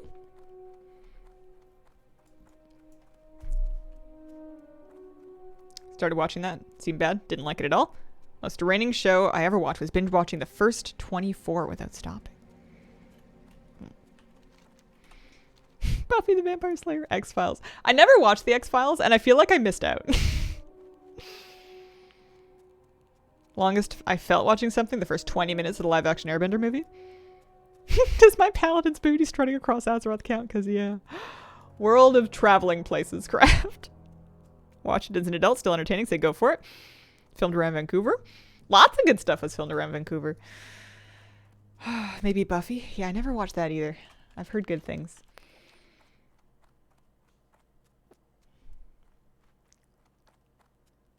3 years ago this week, the first episode of The X-Files was broadcast. Oh. I remember a lot of the TV that was on in my house when I was young was just kind of like not very fun in my opinion. I guess I shouldn't shade my parents' TV choices, but I don't know if anybody was enjoying it or if it's just what was on. Like, we watched a lot of crime shows, like not like true crime shows, but like Law and Order, CSI Miami, CSI New York, CSI somewhere else. And I don't know if anybody was actually... CSI Miami was so goofy. I don't know if anybody was really into it or if it was just on. But I've seen more of that than I would care to ever watch again. I am now going... Yeah, they want me to go back to Stormwind. Okay, all right. Well, Stormwind we can flight path back to. So that'll save us some amount of time. We can go turn that in. Yeah, I got experience for turning that in. That's something. I will do the walk around if it gets me XP. That's fine. It's not a ton of XP, but you know, when you're down to like 70 XP a mob, anything helps. Safe travel. CSI Vegas I loved. The character development of the first 3 to 4 seasons was excellent. Oh, the other one I watched was Criminal Minds, but I think that's because I had a tweens. I really like Criminal Minds because it had like some darker stories, and I liked it because I had a tween crush on Matthew Gray Gubler. Was I into Game of Thrones? Yes, but in the annoying nerd way where I watched the first season, and then I was like, I should read the books, and then I read all the books, and then I mean, the first season was actually quite close to the books, but like the more the show got off the rails from the books, the more I was like not having fun anymore. I liked it a lot. I liked it a lot early though. Game of Thrones and Walking Dead were both like shows that I watched with friends in person. Like we had watch parties for those when I was living in the States, so that was fun. I liked that. Noted, never saw Criminal Minds. Grandma age, so Miami Vice was a big one back then. Bones was quite long too. I liked Bones back in the day. I think I just had a crush on Emily. There was a character in Criminal Minds, aside from Matthew Gubler. There was, I forget her name. She had dark hair. Was that Criminal Minds? I feel like it was. There's something about watching, I don't know, character self-cred. There are people who have watched all 44 seasons of Survivor. Really? That's commitment. Don't get me wrong, I watched plenty of Survivor as a kid. That was the one night a week that my bedtime was pushed back an hour so that we could all watch Survivor together. But like, I don't remember a thing about what happened. I remember people like pushing each other into the water. I remember people eating a lot of coconuts, and I remember people like wearing swimsuits. Prentice, yes. Yeah, we liked her. I'm going to Matthias Shaw, that's right. Here we go. 44 seasons. What an institution. Yeah, it was crime shows, and then it was like game shows and competition shows. So we would watch American Idol, we would watch Canadian Idol, we would watch Deal or No Deal, and like Who Wants to Be a Millionaire and stuff. Not so much with the word games. Wheel of Fortune was more my grandparents, but we would watch Deal or No Deal. I don't remember it being very like it gets a little thin after a while. People did things, skiing, voted on stuff, mostly on a beach or something. Yeah. All-time favorite TV show. Do I have an all-time favorite TV show? Two things came to mind. One of them isn't really a TV show, it's a web series. And then the other one is, oh, what was his name? It's gonna come to me, it's a G. It's they canceled it after 2 seasons, and I was heartbroken because I loved it so much. And it doesn't bode well that I don't remember the name of it. Gallius. I think I'm mixing up the two things that I love. It was a musical fantasy series that had very tongue-in-cheek humor. Gallivant. Thank you. Gallivant is my favorite TV show of all time. Mind you, I'm not a huge TV person. In the grand scheme of things, I'm not like a big TV buff. But I've seen Gallivant more times than basically anything else. It was incredible. It's also not like a super heavy watch. It's not super long. It's fun. If you don't like musicals, then you won't have any fun. But if you enjoy them and you like fantasy stuff, it's the best thing ever. Where did I watch it? It used to be on Netflix. I think I'm due for a Gallivant rewatch. You've reminded me. I'm writing this down. If I have to buy it, I will do so. I would purchase that. I would purchase it on DVD and then buy a DVD player. I haven't seen it in ages. And it's about time for a rewatch. Did you watch Glee? I saw some of Glee. I don't think I watched the whole run. And I watched it like after it was already kind of like not popular anymore. Like I kind of, when Glee was really big, I was the right age to be too cool for it. So I didn't engage with it until later. I don't want any of these at this time. Those are dungeon quests mostly. So are we going back to Redridge now? Where does this one go? Back to Westfall. Seriously? All right. DVD or Blu-ray. Remember Blu-rays? Those did not last as long as I thought they were going to.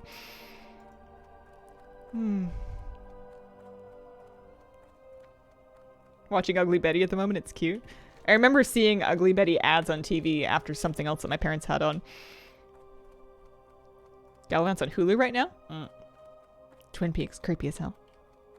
Sounds like why I never got into Harry Potter. Was too cool for it at the time. It's, happens to the best of us. Our generation's 8-track tapes. Still a thing. The height of physical media.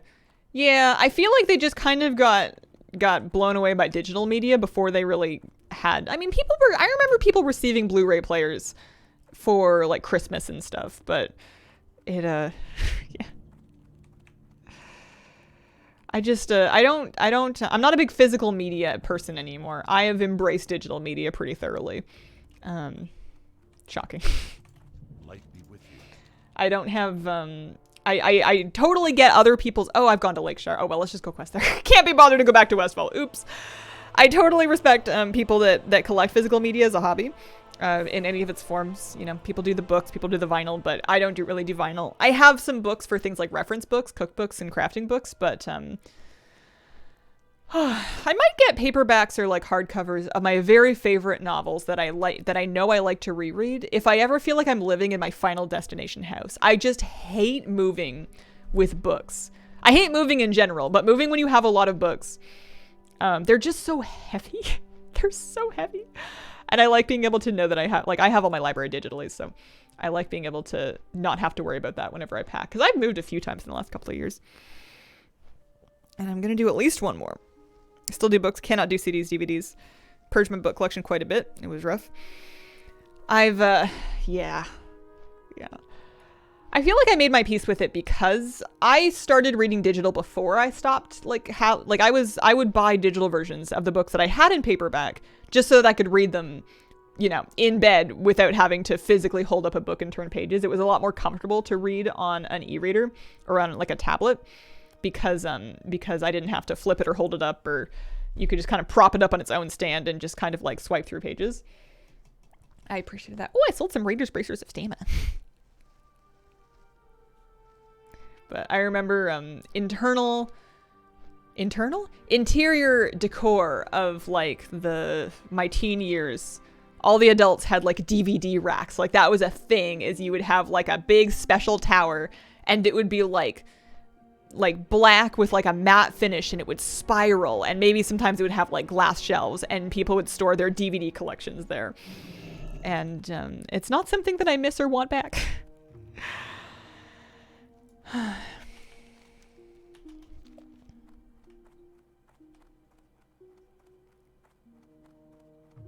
Hate pre-rolls on discs? Yeah, that's reasonable. Giant wall of plastic. Like that when I'm reading ebooks, I never feel like I'm hurting the book spine by having it open. I do miss book smell, and I love going through bookstores. I still love browsing bookstores. And I think one day I might, again, like I said, like maybe get nice versions. Well, for what though? What do I need them for? I have too much stuff already. I don't need more stuff. I'm not picking up the Gesselzog. And he now wants me to get some whelp scales. I need some scales to pay back Argus, if you can get 6, I can pay him back. Have enough left to fashion something for you that I definitely don't need, but go off. All right. So it looks like our safest thing to do right now is food and whelps. Our next null quest is Redridge, Brutes, and Mystics, and those are pretty dangerous. Those are up north, and people die there, so we're gonna take it easy. Oh, hang on. I'm summoning faster! Wow, that's a really short window that you have in which to do your fast summon. That buff does not last very long. Alright, I'm not going up that hill. There's spookies hiding over there. Or at least I'm not going back up that hill yet, I should say. I'm still going to eat my clams, though. I'm saving my Murloc fin suit for later.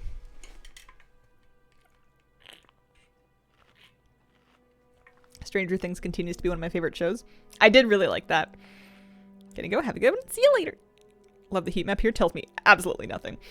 One thing that I kind of, like a wish list item for Deathlog that I had. Something that's kind of cool is it'll show you in Deathlog, if I look up Redridge here, 6.2% of all deaths occur here, and you can see by class what the average level people is that die. So I see that a lot of people that die in Redridge are kind of like 19, 20, 21, aka my level. Maybe a little below my level. But one thing I would love for the heat map is I'm wondering, that's the average level. Something like, maybe, let's look at Wetlands, because Wetlands is going to be a bit skewed because people tend to die on the run. So Druids, for example, which are going to be night elves, their average death level is much lower because some of those, like, yeah, you've got Druids that are dying very low because they die in the Wetlands run. I wanted the heat map to basically accommodate, no, what's the word I'm looking for? I want the heat map, I want to narrow the heat map to a level bracket around my own. I want the heat map to show me where people within like 2 levels of me on either side tend to die. I'm not really all that interested in where people 10 levels below me tend to die, or like 5 levels below me even, because that's not as relevant to me anymore. It's still like a good heads up to be careful, but I find that sometimes the statistics will be really skewed. Like for an example, the Kobold Cave in Elwyn Forest is like super dangerous if you're level like 5 or 6 or 7. People, like if you... people have a tendency to go in there quite early because the quest sends you in there pretty early. But if you just don't do that, then it's totally fine. It's not that dangerous if you wait. And I guess that's true for everything, so I don't know what I'm really complaining about, but I basically just want more information. And I guess you get the average prayer level. I'm just talking. I'm going to stop for a bit and say other words. Ooh, my hunting gloves sold. I'm in the middle of a rant about absolutely nothing.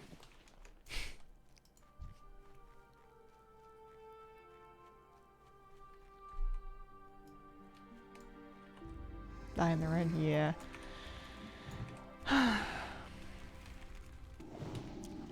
On my one night elf that I did play, I actually really quite liked, I quite liked, whatchamacallit, staying in Darkshore. I found that Darkshore, if you're cautious about which quest that you're doing and where you're grinding, it's really not that bad. A lot of people die in Darkshore, but if you keep your eyes open and you're just a bit careful to, you know, don't dive into any caves or any, don't dive into caves and don't dive into, oh, thanks. Take water breathing. I'm helping. Like the null camps before you're absolutely ready to.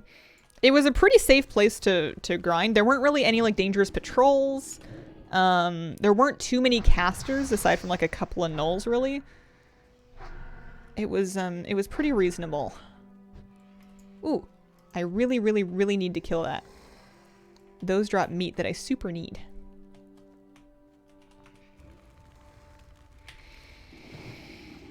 Yeah, so on any future night elves, I'm pretty happy to just like stay in Darkshore / Ashenvale until I'm the right level to move into Wetlands and just quest there for real. Hey, hi, hello, how are you? Hello, Shireen. I'm doing really well. How are you? Cool day to see. It's in there already with the curves. I think I just don't have a natural skill for extrapolating data out of charts that aren't specifically set up to show me what I'm looking for. I'm not a natural data analyst. I I will have a vague idea of what I want to know, and I'll have a vague understanding that the information is in there. And there will be kind of a disconnect between me and what I would need to do to this chart to make it show me what I want. And I think that's just like a skill set. Like, people do that for a job. That is a thing that people do for work. People that are good at that have something valuable that a lot of companies want. It's just not something I've ever really had a lot of skill with. I'll get to the point of like, I know you know this, computer. You could tell me this. How? Yeah. No idea. Level filtered map, kind of an am I safe map. Yeah. Yeah. People in hardcore are so much braver than I am, though. Like other people. I was in a cave. Which cave was I in? I was in a cave that I was pretty over-leveled for, because I typically like to over-level. I was in I was in the Kobold Cave in Loch Madan. Tons of people die in that North Kobold Cave where you're getting the miner's gear in Loch Madan. There's Kobold geomancers there that are casters, plus like miners and stuff. And it's a huge death hotspot. And I got to level like, I don't know, like 15 or 12 or something quite over level. Like those mobs, like some of them were gray and then some of them were just barely green still. And I'm in there and I see a level 7 just like run past me with one mob beating on them and they're just going, help, help. And, you know, I kill it and stuff and they're like, thanks. I hate caves. And I don't mean to location judge anybody. But why are you in there? What are you doing? Go do something safer for a while. It's not that you can't do the caves, but maybe do them later, you know? They're real dense for the respawns. There's a reason that a lot of people die in them. Doing okay? Recovering from autistic burnout? 4-hour stream went so well. I'm glad you're here. Friend almost died to belly grub a bit ago. Belly grub eats. Belly grub chomps. You want to hear what I'm about to do in HC? Get your heart rate up a bit. Tell me, what are you doing? Maybe there was a battered chest. Are you location shaming? I need to be self-aware and keep an eye on myself whenever I start getting too judgy about the death log. Because sometimes I'll look at the death log and I'll see, you know, like a level 12 died in Redridge or whatever, and I'm like, why are you here? Why are you there? What are you doing? And I remember that right before I died last time, I was getting all judgy about where people were playing and where they were dying. And it's like, well, of course you died there. That was way too low of a level to be there. And then I died myself. You know, it's hubris. We gotta be careful. I found out that I'm a much meaner person when I play hardcore. Sometimes I just watch people run, don't even move to help, only to get out of the way. I don't think that's mean. I think that is safe. I think that's good caution. It can be very dangerous to help people because if they die or even if they just lose aggro, you can easily get all of those mobs on you. I will admit that I kind of... you want something mean? A tiny part of me wants to witness someone's death. I see bodies on the ground because they seem to last for like 8 hours. I see names in death log. Sometimes of people dying to mobs that I'm near, but they're on like a different chart. I have yet to watch somebody die with my own 2 eyes, and I kind of want to. It's not like... Don't get me wrong. I help people. I buff them. I want them to succeed. I'll tell people what I think are encouraging messages, and I hope they know that I'm mean them in a good way when they're whispering me about dangers and stuff. But like, I kind of want to watch someone just eat it. Like, I know it's happening out there. I just want to witness. I want to see it live.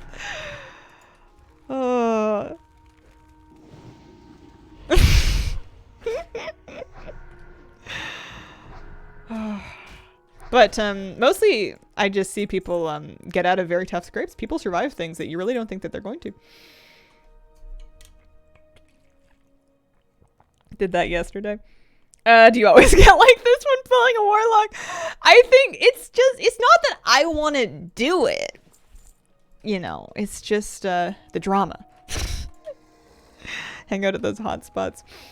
If you ever want to get a savior complex, all you have to do is be like 4 levels over and then hang out at a hotspot. And well, let's do a little triple. That's fine. You be a little over leveled. Hang out at a nice hotspot. And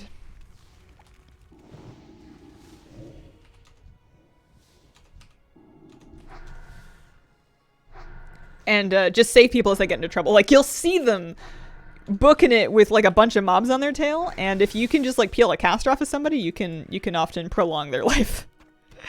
It's kind of fun. I'm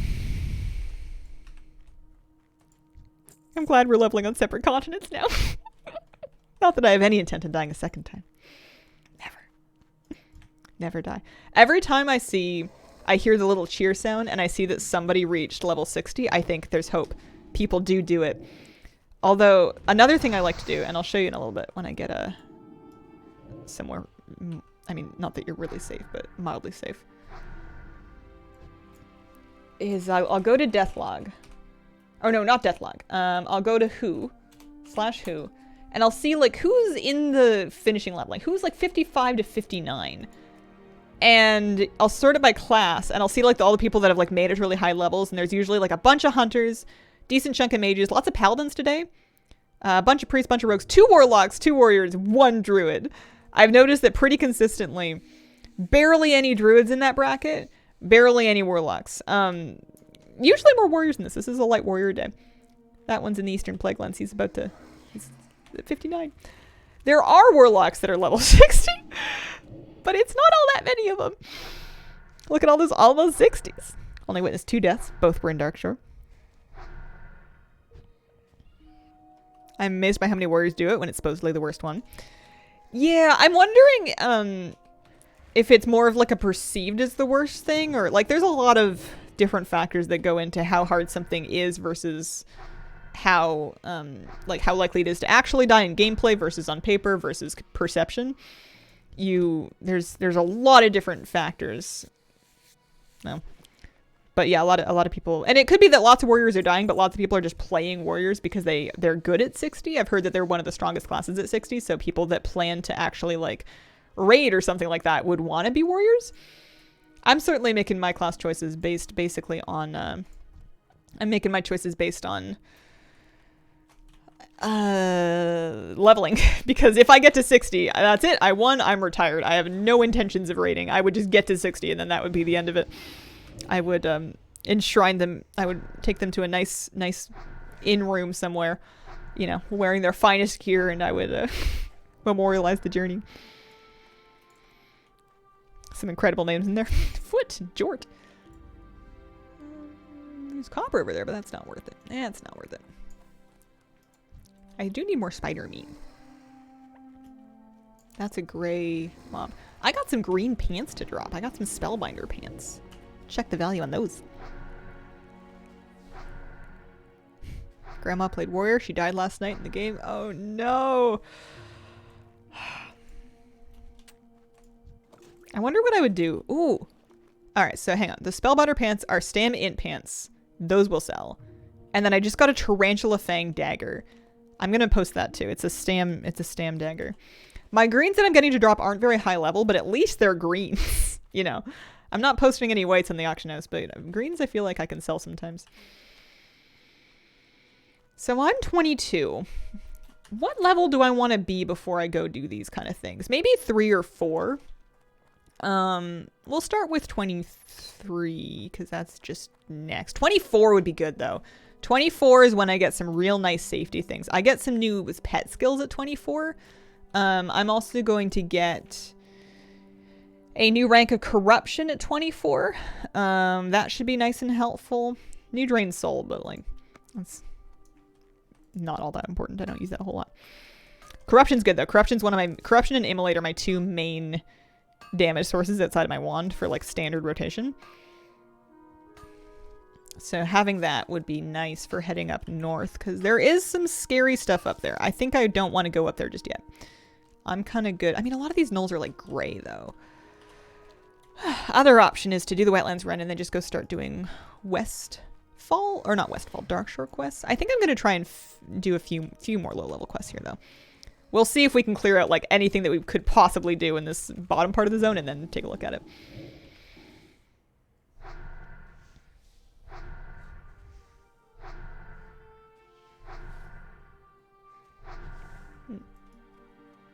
Love seeing how many people have family playing WoW.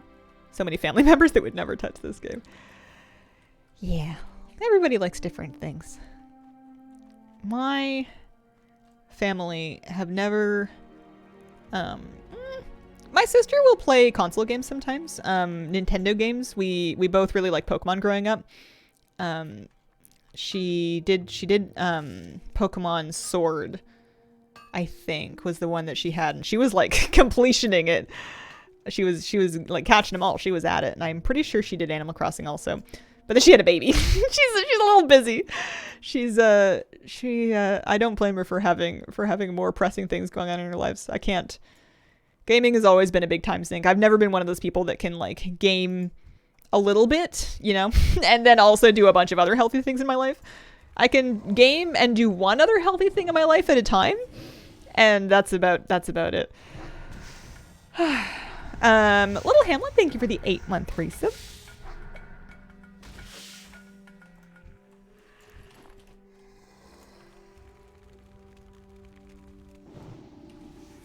But I think I think in the grand scheme of things that I want to work on with myself, my gaming hours are all right.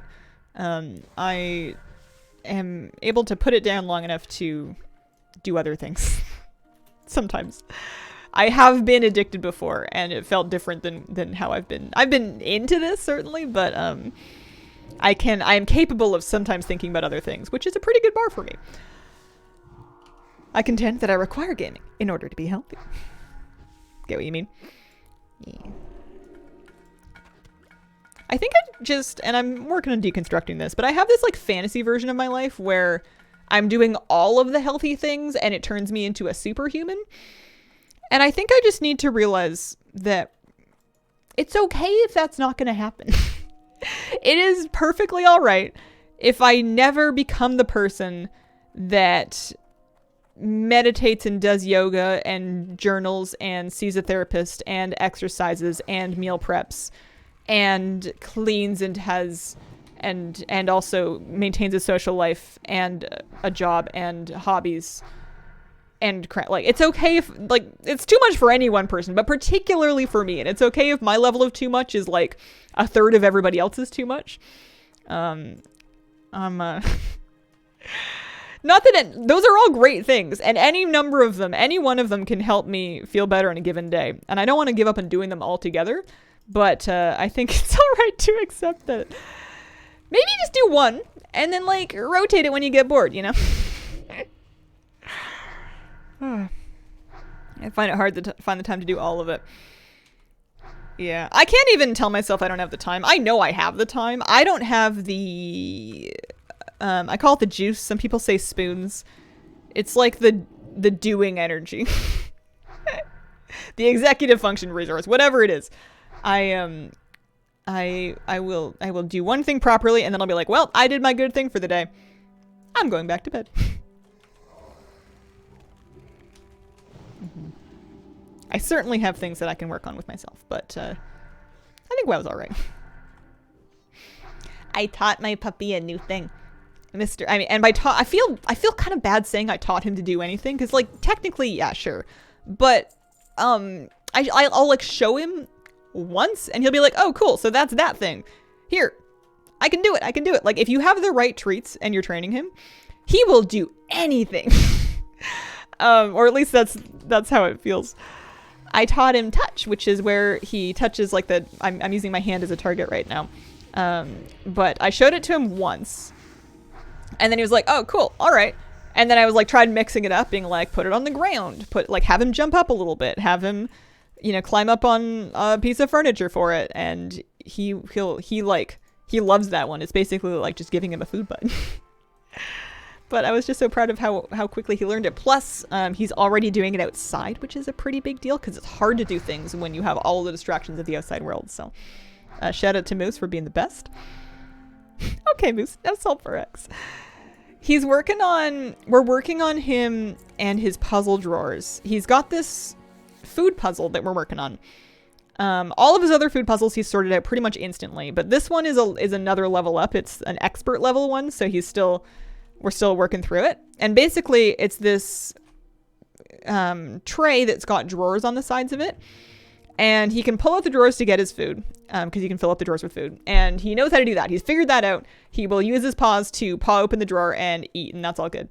But there's also these like twisting bones on the top of the thing that can lock the drawers. So what you're working on is you're trying to teach him that he can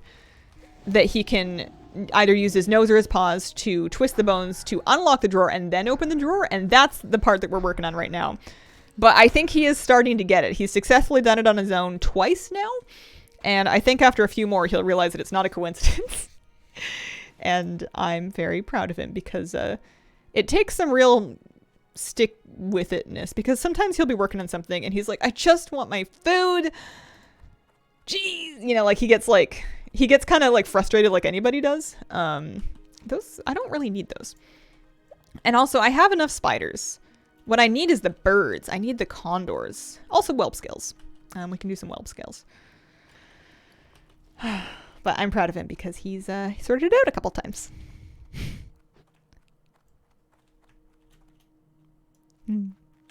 Doctor prescribed Pokemon Go when I was first diagnosed with fibro. Oh, that's really cool. Puppy training is hard. The thing that we're working through is working on just like, he learns commands really quickly, especially if like he knows you've got something good and he's like indoors, so he's not being distracted by outside.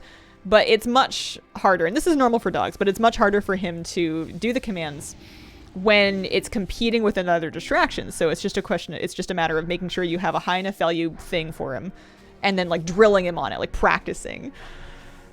So that's the part that's like the real slow grind. He's just really smart, so he learns the things right away.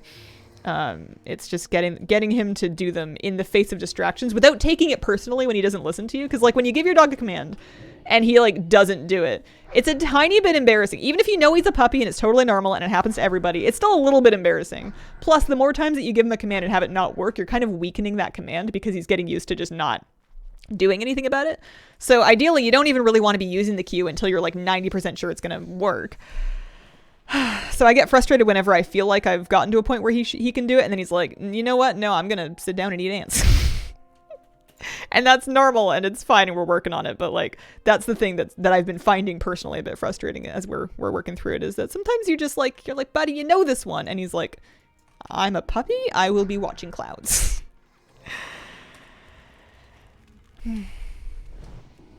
Am I the only one who finds classic models for undead, night elves, and trolls to be prettier than the updated ones in retails?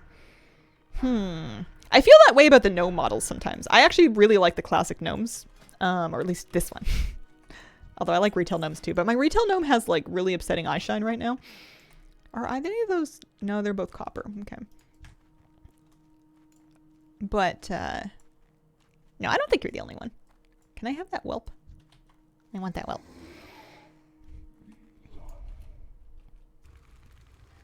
Like the classic human models better?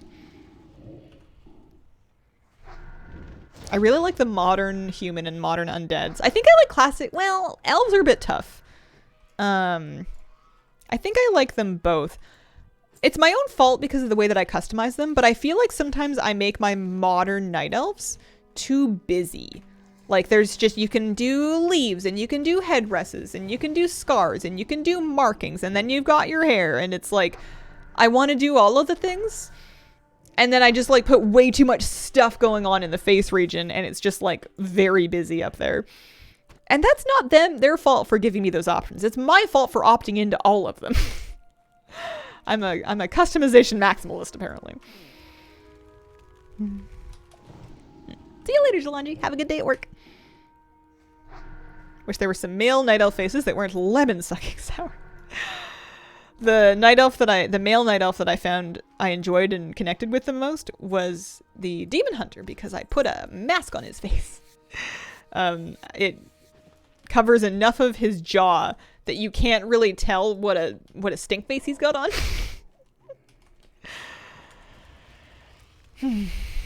Long live Night Flame. Recently cleaned up my night elf. Does happen easily with them.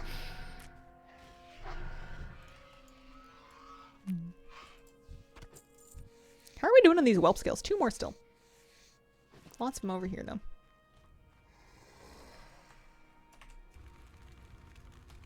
I want scars, leaves, blind eyes, burn wounds, hair, markings.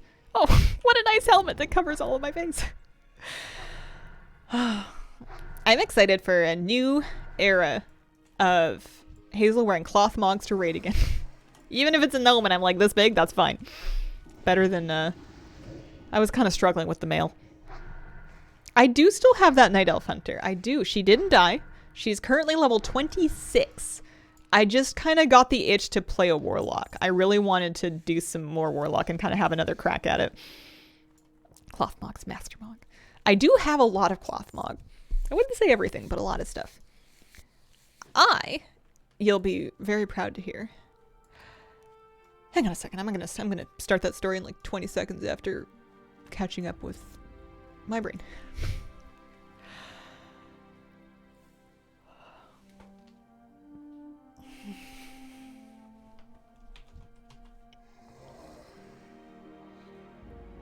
You'll be very proud to hear.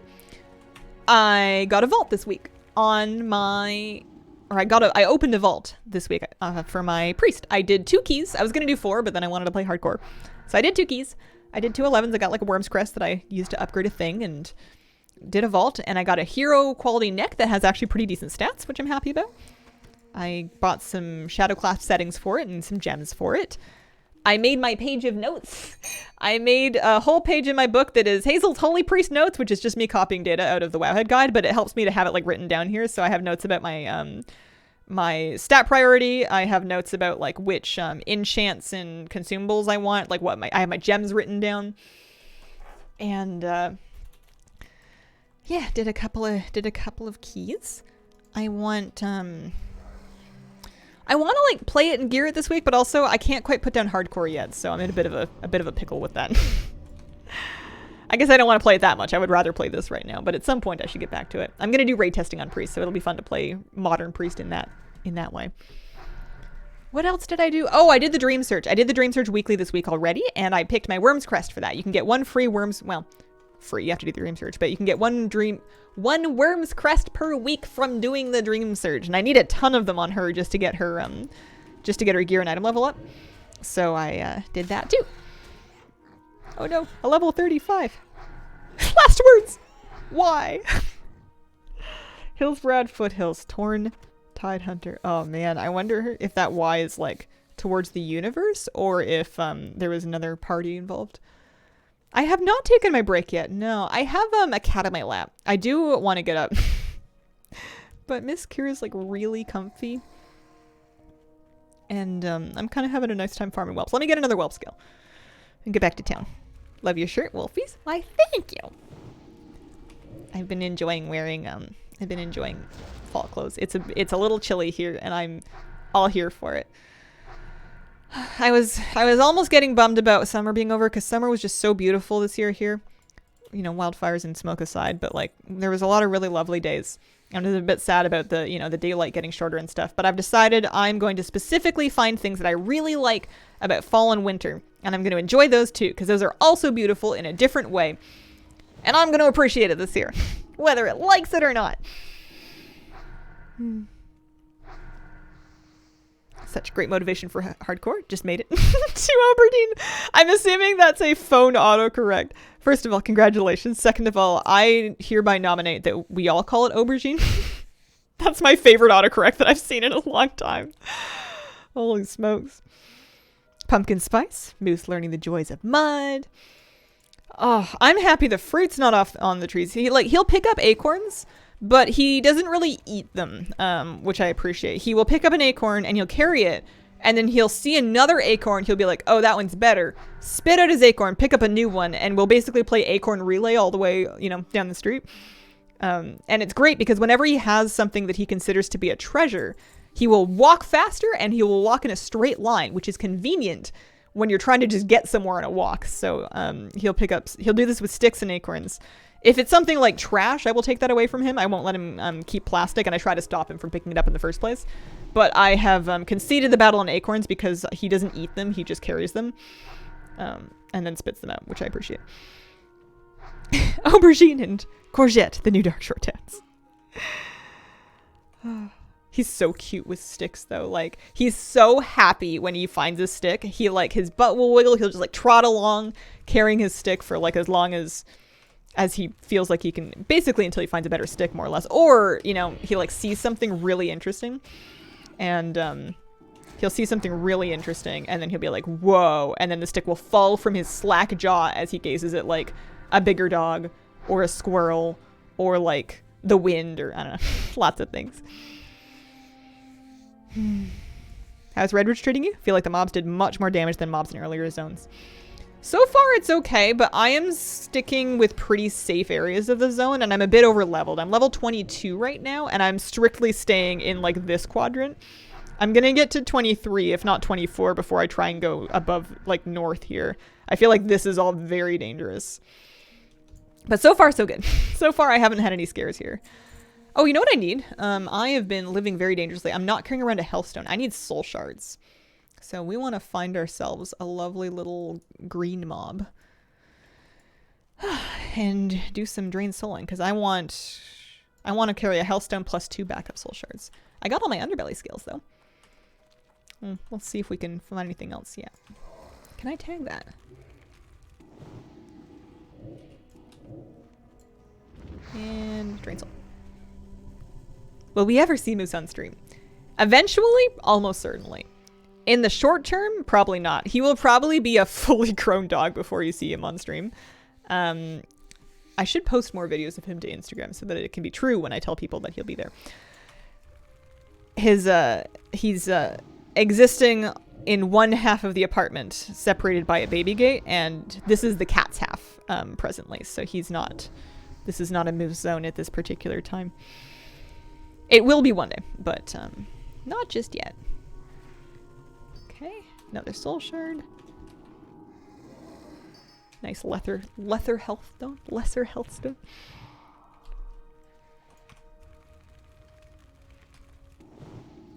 You describe him so well. I feel like I'd recognize him if I met him, even if I hadn't seen the pictures. He was he's so cute. He's so cute. He's a little shy with meeting people. Or not shy, but like jumpy. Like he doesn't really, he'll sniff and he might give somebody a lick. And if somebody comes in with like the average energy that he gets from like 23-year-old women, and I say it's like a specific thing. Like he's met all kinds of different people, but there's like a certain kind of energy that he sometimes gets from young women where it's like an oh my god high, and he loves that, and he'll get all wiggly and he'll go like give him his puppy hug where he like leans against their legs and he gets the pets and he's all about that. But if somebody approaches him and they have more like 40-year-old man energy where they're just like hello dog and they like offer the hand for a sniff, he might sniff the hand, but if they try to pet him he's gonna jump back. He's not like afraid, but he's just kind of not gonna get touched on the head unless somebody comes in and is like oh my god hi. So where was I going with that? I forgot. He's been doing good though. He's met more children. He's met some children on bikes. He did good with that. He's doing good. It's always a little slower if you're taking him for a walk and the sun's gone down because he likes to look out for hazards. He's very cautious about danger. He wants to be able to see things. So when it's too dark for him to be able to like see down alleys or like behind buildings or into yards or anything like that, he'll kind of like stare into the darkness being like, is anything over there? And we're like, it's all right, bud.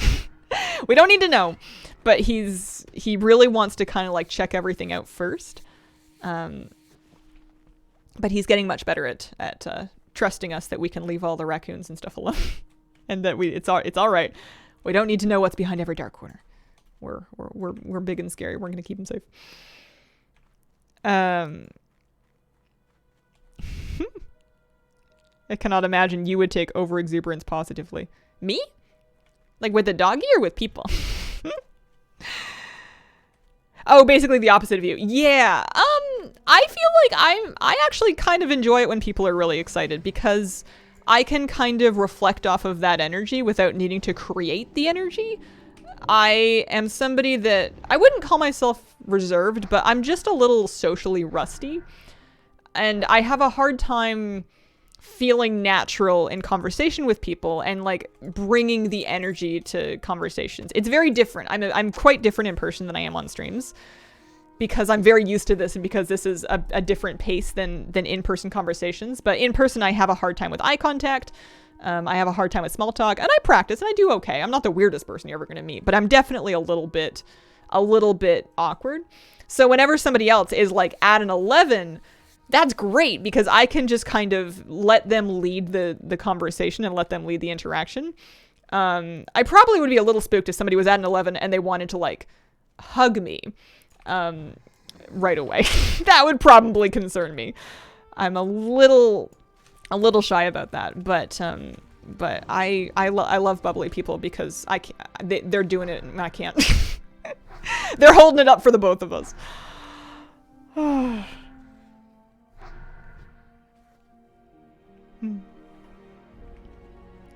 yeah, I do better when I have like I'm doing better and better with dog people because I've discovered the dog questions. I've found out that when you're having play dates with dogs, or like, you know, you're standing with other dog owners and your dogs are like meeting or playing or whatever, there's basically like a playbook of like 3 to 5 questions that you ask each other to drive the small talk, and then that's pretty much it. So you can reflect back ones that other people have asked you. You can reflect back something that has just been asked to you. You know, people, it's kind of a script. There's not a whole lot of innovation needed there. Nobody needs you to be original. They're just hanging out. If we were ever to meet in person, conversation would be as follows. Hi, no small talk required. I just can't. Nah, it's totally fine. BlizzCon was fun, and I liked meeting a lot of people that had that kind of. BlizzCon's fun because you know you have something in common with people, and because I didn't really ever feel judged for being a little bit socially shy or overwhelmed, because a lot of people were a little bit socially shy or overwhelmed. It's a shared trait among many people in our community, and I felt like people kind of got it, which I appreciated. People are quite considerate here, but nobody made me feel judged there. Asking them about their dog is enough. One of my favorite things, well, I don't know about one of my favorite things. There's a lot of nice things, but when you have a dog, you get to meet other dogs and like talk about them and stuff. You could probably do that without a dog, but like you have more opportunity when you have a dog of your own. And oh my gosh, they're all so cute and they all have such cute names. I won't be specific because I don't want to pin myself down too specifically, but oh my gosh, they're all so precious. Hazel, what is your favorite Canadian snack? What's my favorite Canadian snack? I was going to say smoked salmon on a bagel, but A, that's a meal, and B, I feel like that's a New York thing. But salmon is very Canadian. Or at least salmon is very BC. The Neon Viper, thank you for the 2-month resub. Did you cosplay when you went to BlizzCon? I did not. I cosplayed at anime conventions as a teenager. When I was like 14, 15, I would make and wear costumes to conventions. And I feel like I've been there and I've done that. And I'm very happy to leave it to other people now. My memories of cosplaying were that it made it harder to pack. It made it harder to travel. It made me much less physically comfortable at conventions because you were wearing like handcrafted shoes that would make your feet bleed, and things were falling down and things needed pins and this thing had ripped, and maybe it was because my costume sucked, but like I was never very comfortable in costume. And it was like a whole lot of extra planning and packing of, okay, we're going to wear this thing on this day and this thing on this day. And you said you would do a group photo in this costume on this day. And it was cool, but it was just not really my thing. So I have worn comfy clothes to conventions. So it's one less thing to stress about. For the 2 BlizzCons that I went to, I have turned in a quest. Congrats to me. I'm going to put myself in the inn here and take a really short break.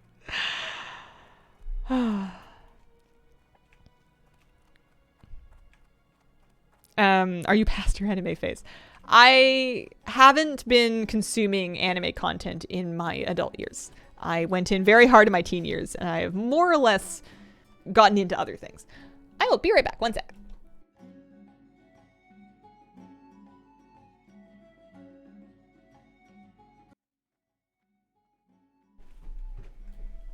Alrighty. Relaxing. Where were we?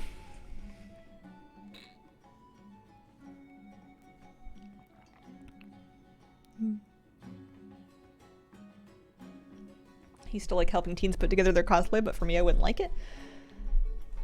Sometimes I wonder, I'm not going to BlizzCon this year, but sometimes I wonder, nowadays, what would I wear to a convention if I was going to go? Because that's like a real question.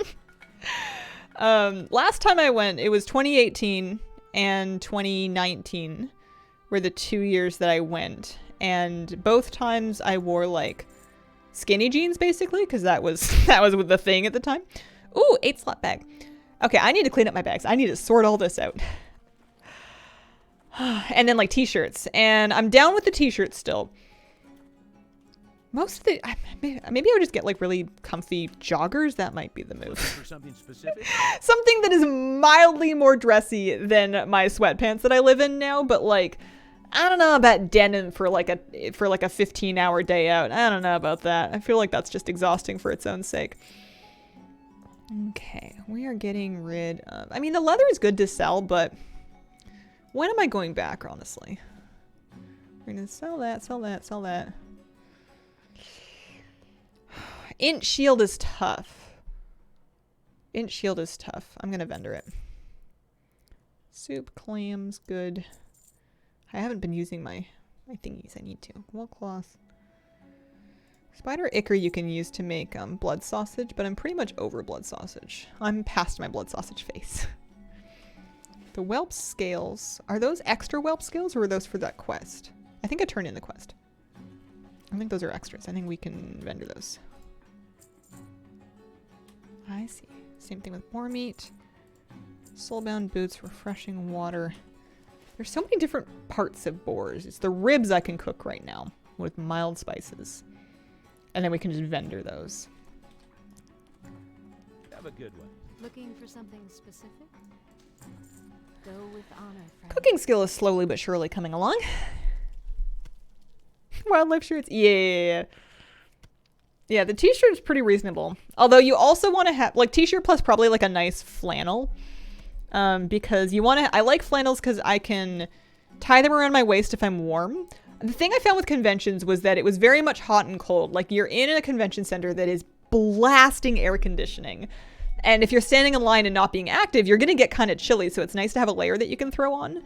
But also, sometimes it's going to get warmer. Sometimes you're speed walking to make it to a thing in time. Or you're in a room that's like got a ton of people. And then you want to be able to take it off. So I feel like that's the move. Just the extra layer that you can tie on. We're going to sell the pork ribs and the tiger's eye. Although I've started to actually auction tiger's eye. Those I'm going to sell. Then I'm going to sell medium leather, light hides. Yep. Spider meat we're going to cook with soon. I think 24 slots is about as good as this is going to get for the moment. Short of me actually going back and posting some more stuff. Flubby had an ogre mage staff drop that makes you very strong and not very smart.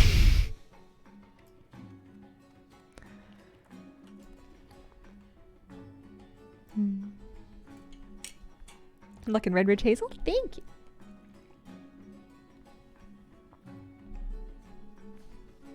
What if you go, but you go incognito the whole time? How on earth would I go incognito to BlizzCon though? If I wanted to go to BlizzCon and not get recognized, I feel like I would wear, if I wanted to try to be undercover, I would wear a wig and I would wear something uncomfortable and highly feminine. And then that would probably throw people off the trail for a little bit. Sunglasses, a helmet, wig, glasses. I'm wearing glasses. I guess different glasses. You wear a big wig and a ball gown. Although I feel like anything that makes you stand out is gonna make people double take.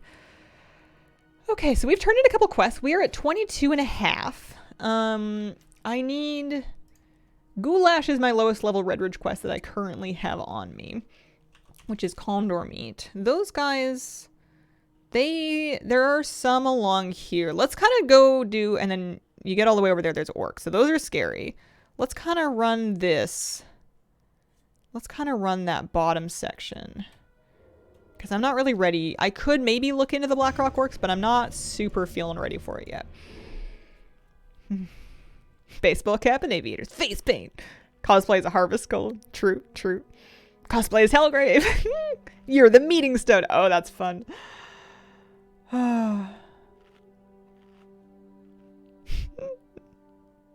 Dressed like an old man.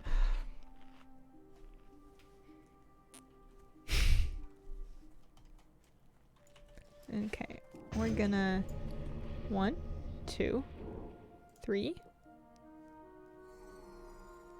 4. Gotta get your buffs up. At least they last an hour. at least alch buffs last for a whole hour, as opposed to like the 15 minutes you get from your food buff.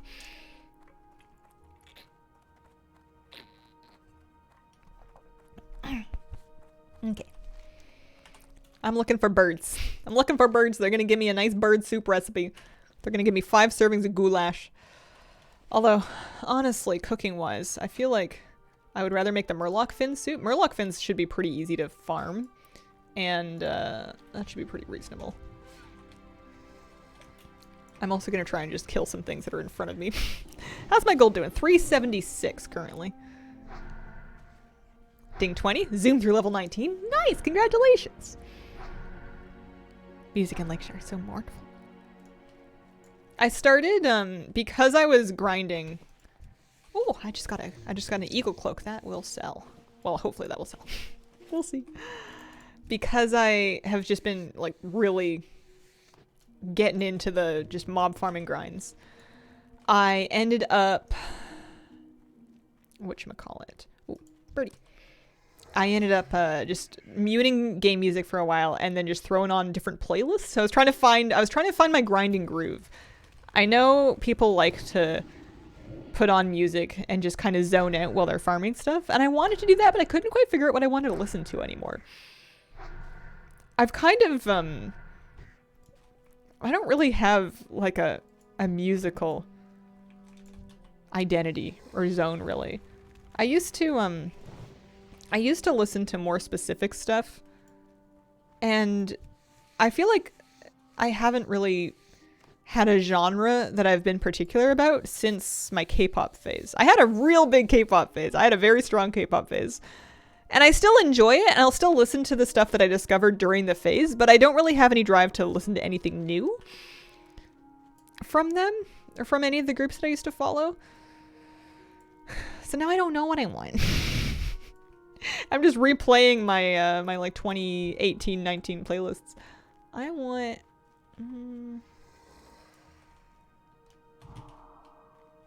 I don't want. It's not worth. I don't want. I want birdies. I want condors. Maxed out in skinning yet for my level?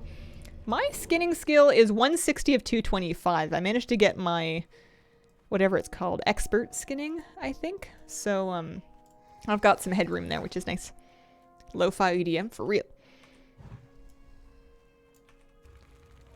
I play on Skull Rock. I am Alliance Skull Rock. You could put on a podcast? You could. Do you like listening to brass band music?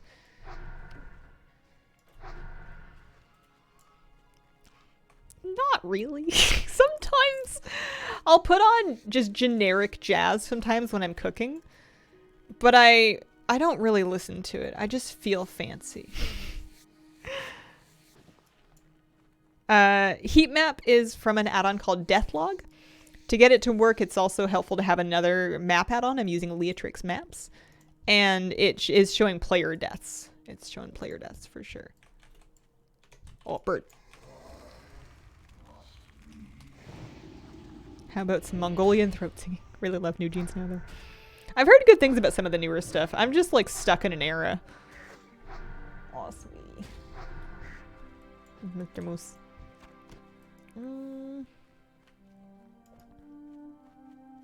I don't know.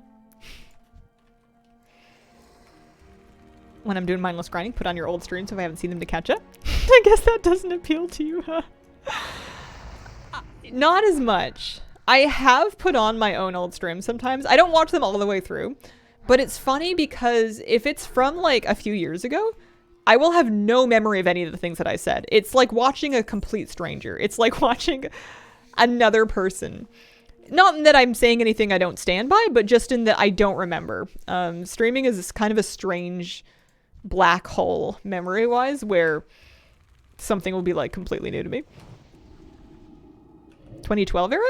My K-pop phase was really like late 2016 through 2019, 2020-ish maybe. So, not as much 2012. That was a little bit earlier. Tried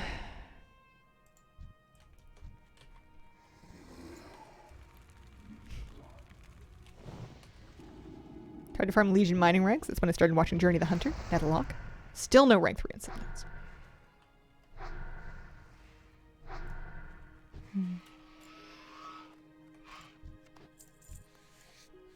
Oh yeah, there's more birdies over here. This is good. This is good. Plus, I actually am getting a little bit of experience. I think a lot of it is probably from the quest that we turned in, but I'm happy to be halfway through 22. I have found that it really seems to slow down a lot at...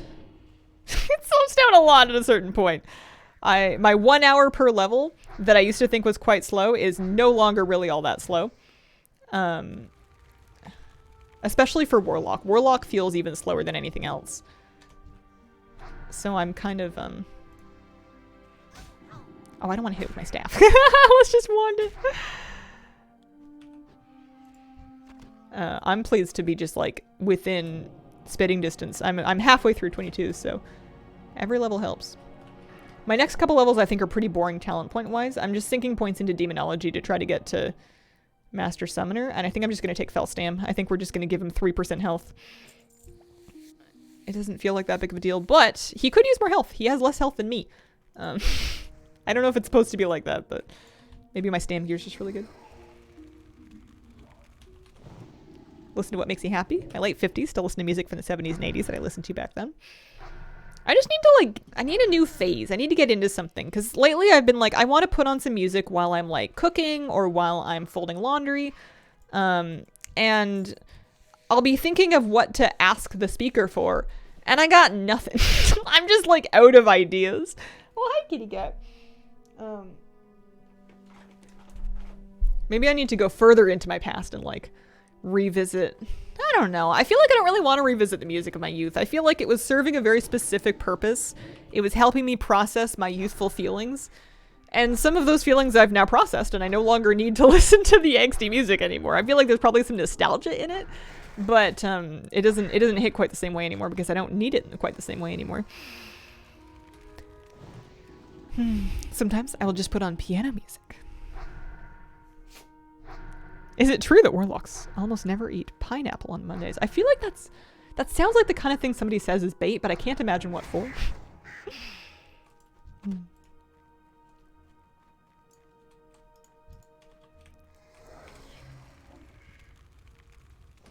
The speaker can randomize me stuff. It's kind of hit or miss because I use Apple Music, and I will listen to focus playlists while I'm working or otherwise trying to focus. Shocking.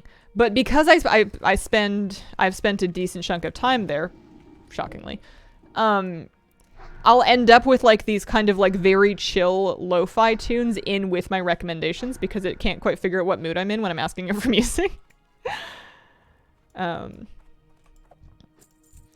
You get too many different moods. I want to farm Blackrock Orcs. I have a quest for them.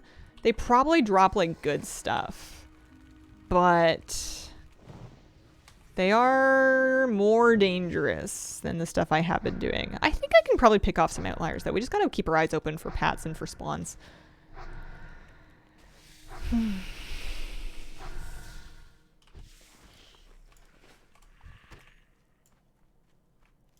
Like, this guy seems pretty reasonable. He's a grunt. He's not a caster. He's kind of on his own. There's, like, maybe one other that might pat close enough to him. I can probably just let Hellgrave pick him up. Here, we'll even be extra. We'll Curse of Recklessness him so he doesn't And then I'm even going to cast a Shadow Bolt. Shadow Bolt, very expensive, but I have lots of mana right now. And does a decent chunk of damage. I have rank 4 Shadow Bolts, so it's going to hit for like 100 damage. And you don't know how much health these mobs have, but I'm going to go ahead and say that's quite a bit. So I would like to pull you back, because those guys are kind of patting this way. Pull you back and then taunt you right there. Those are Outrunner pats. Oh, I wonder if he got gouged. He got netted. I see, I see. Okay. But that's fine. You can look at how much damage I'm taking from him, even with his rage. I could probably do 2 or 3 of those. Not that I'm going to do it on purpose, but should something happen, I could probably take 2 or 3 of those and it would not end my life.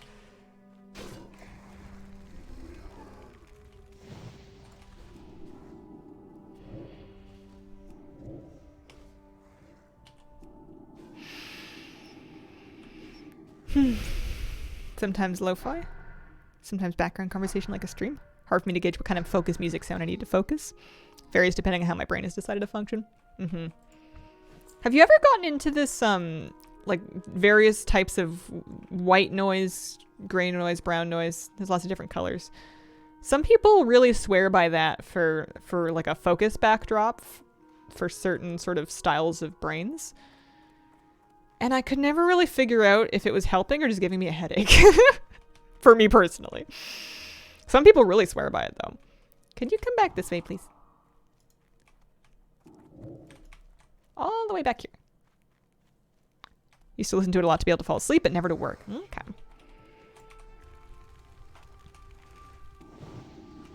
Taking my wife to the docks today. Not looking forward to it. Hope everything goes well. Use brown noise to cancel your noise. Forget it's on a work call. Someone always has to ask me to turn it off. Oh, man. I'm really lucky in that my noise canceling headphones do a pretty good, solid job. That's helped me out a lot because I've always lived in like apartments and stuff. I'm going to do this double pull. I'm doing it. And sometimes when you have lots of families that are all kind of living close together, sometimes there's sound. So we get a second taunt in this guy, and then we change his melee. And then we're going to dot up this one. I'm not too worried about runners, actually, so I'm going to agony. And not recklessness.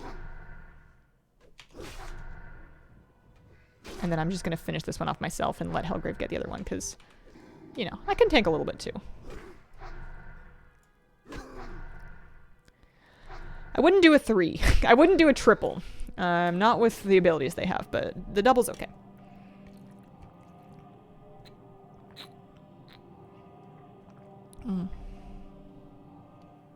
Listen to ASMR as background noise. Do thunderstorms count as white noise? I don't know. I think it's in the same kind of umbrella. Depending on what... I mean, there's like the rumbling sound, and then there's like the crash booming sound.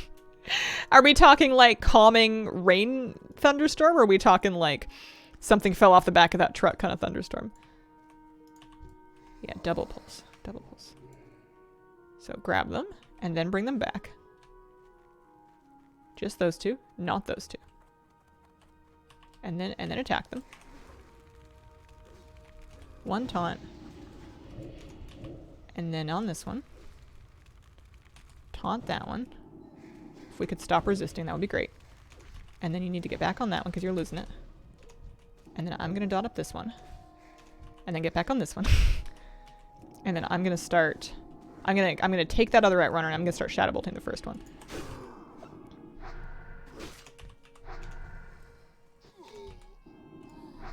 Yeah, it's not perfect, but that'll work. We can do doubles like that.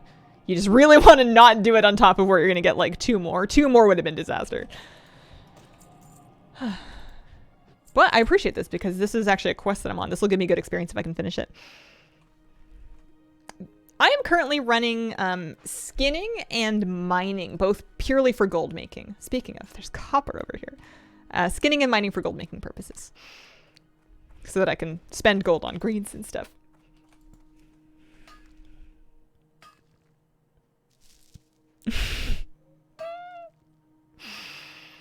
What profession? Oh, I just read that one. Nintendo's got good music. The Stardew Valley soundtrack will keep you busy for a while too. Are you deep enough into HC leveling that you've looked up tips and strategies yet? Do you still just enjoy the journey? I looked up some stuff at the very beginning. And then I've been talking to Flabby, who just happens to have a lot of tips because he's got a lot of classic experience.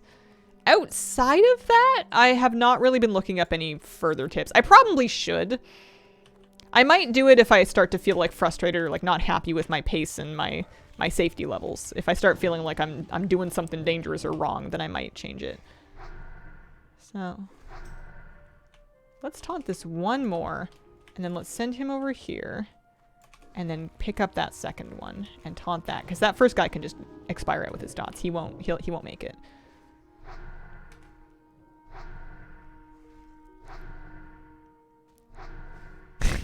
No. I have like almost 4 gold, not 400. I have 3 gold 81 right now. Not 400. That would be wild.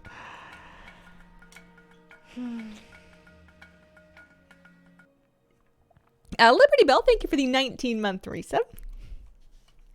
Very much appreciated. Oh, jeez. Apparently the ogres drop some pretty goofy gear. I'm pretty happy with this ogre farm, with this orc farm. Not ogres, orcs. You definitely want to have your eyes open for it, but they seem to be decently safe for the experience, as long as you're careful not to get more than double. And they seem to pad around so that you've got like some open area to pull them. This is a relatively clear backspace to pull stuff if it comes to it. Oh, I'll eat the soup. I'll eat the soup. I posed that question to myself yesterday while I was somehow watching a level 40 Paladin ZF solo farm 150 XP per hour video. Didn't remember how I got there. Did you get good tips out of it? Are you finding yourself implementing things that you're finding in these videos?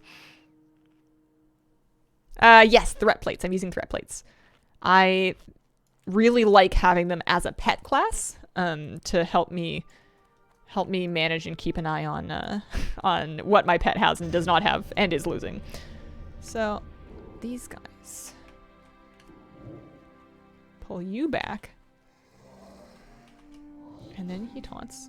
And I'm just going to give him a few melees before I even do anything. There we go.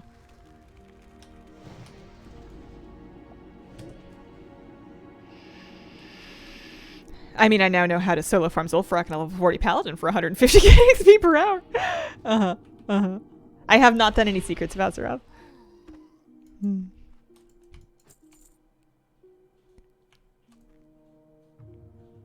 Time to get that Redridge. Here, let's grab him back, and then his friend's gonna come with him.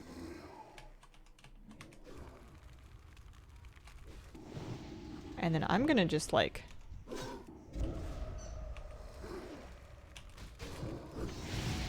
oh, thanks.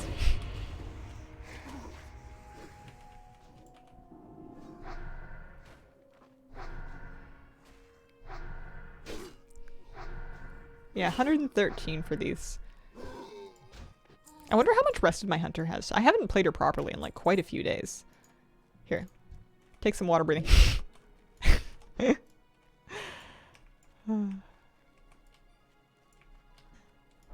feel like when I do get back to my hunter, being able to rotate rested is going to make leveling a lot faster.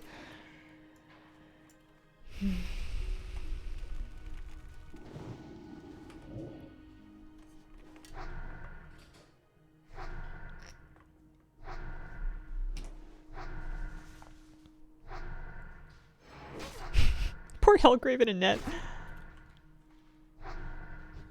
How are we doing on these axes? We have 5 of 10 of them, so not crazy many. I apparently forgot to loot this one guy. There's gonna be some respawns through here, so we want to be a little bit careful pulling back, because I've definitely made a few fewer of these guys.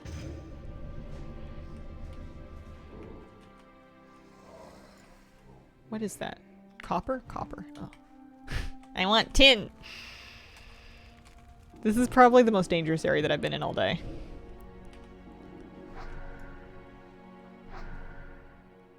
Just keep an eye on it. Oh, you know what I need to do? I need to put my new Hellstone on my bar. Because I got minor hellstones instead of lesser. Or no, the other way around. Lesser instead of minor.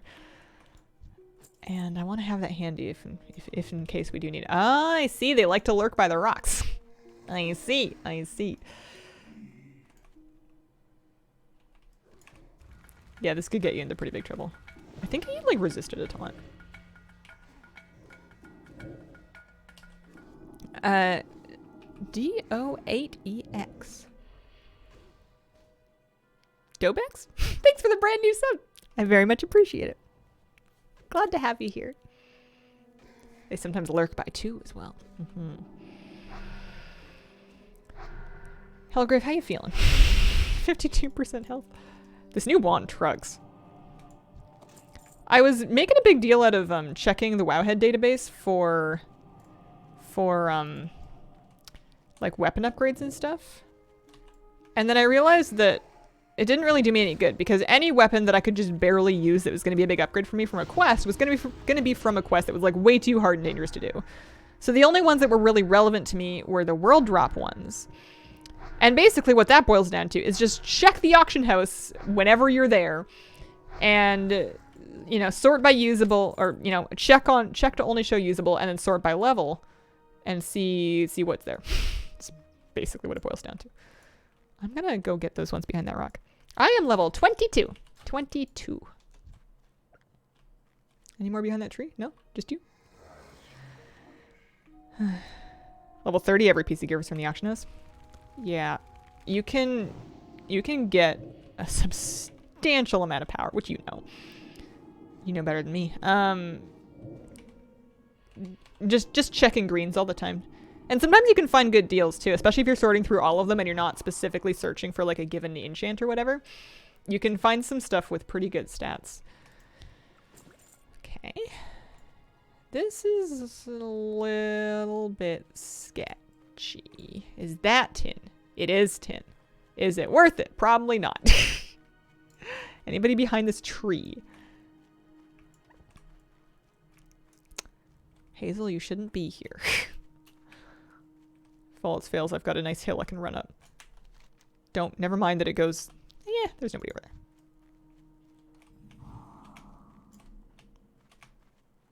Come back with me, please.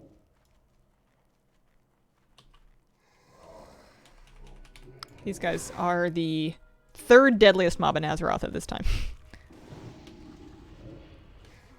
Yeah, so I'm going to pull back even a little bit farther just because I see my patrol over there. I like this farming though. I would continue to do this for quite a few levels because it's only going to get faster and safer as I continue to level up. And I guess I would say I'll continue to do this for quite a few levels unless I have a close call, in which case I'm out of here forever. That's how it was for me with the, oh, that tin's never going to be worth it. I'm going to leave that tin alone.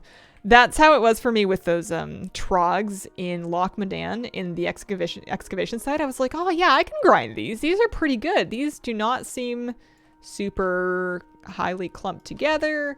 They, you know, like they're pretty close to my level, but like I can safely kill like double pulls. I'm happy with this. Stay on that one and then start hitting that one.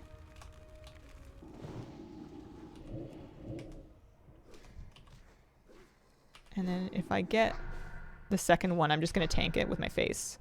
And I'm going to let Hellgrave keep that first one. For now.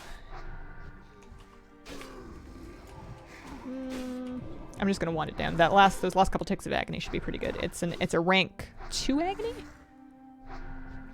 But you see, Hellgrave's down to 35, but then you just have him consume shadows, and he can gen all his health back, like, no problem.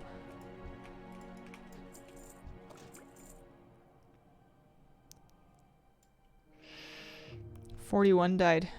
My only regret is dying." Those are excellent last words. Do I want that one? They all kind of spawn through here, so I'm kind of wanting to pull back a little bit. Carefully.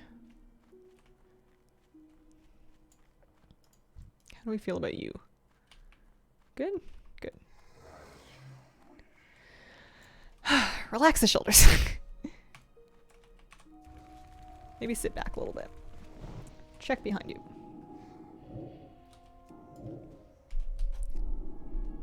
Wonder if it's worth to invest into cooking recipes. 8 stem spirit food at level 20.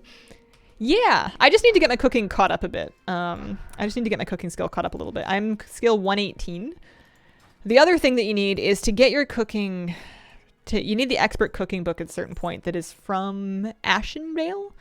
And it's not like that's an impossible run for me, but it's just kind of like a time investment. I just have to find some time where I've got like half an hour, nothing better to do than just to like do the wetlands run, take the boat, run all the way to the south of Ashenvale. And then you're just back to the birds. But yeah, no, super good idea. I could also buy better food off the auction house. I could buy 8 stam food. Does your cat ever get upset when you play? My cat gets so upset if I play too long.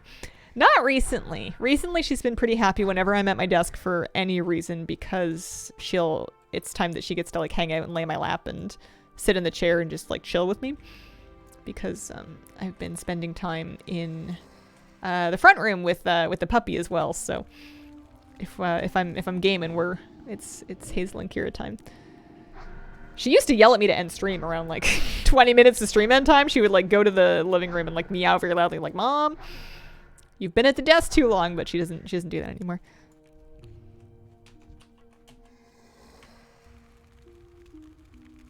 You could buy the book off the auction house. You could do that. I don't want to though. I think there's other stuff of value to me that I could get from doing the run. It would be nice to have the flight points. It would be nice to have to get access to Dark Shore. I think I do at some point want to go back and do all the Dark Shore quests, even if they are like super gray for me. Might be kind of fun.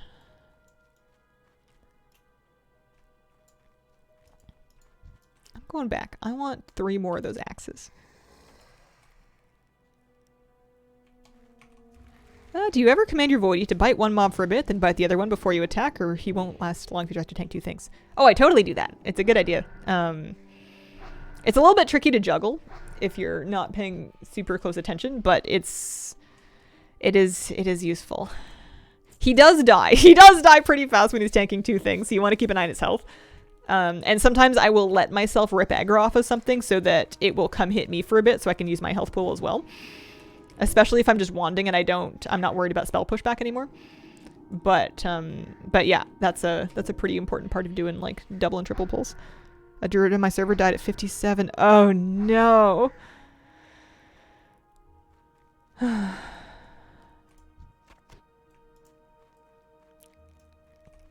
Condor meat, new best thing to sell farm. The reason I'm farming it is because, well, is anyone actually buying it for 10 silver though, or did somebody just reset it? I guess somebody must be buying it. It's just like... that's an aggressive price.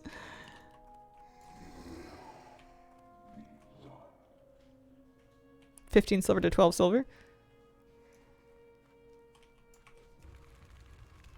If my tune died at 57, I think I'd have to lie down on the floor for about an hour to recover.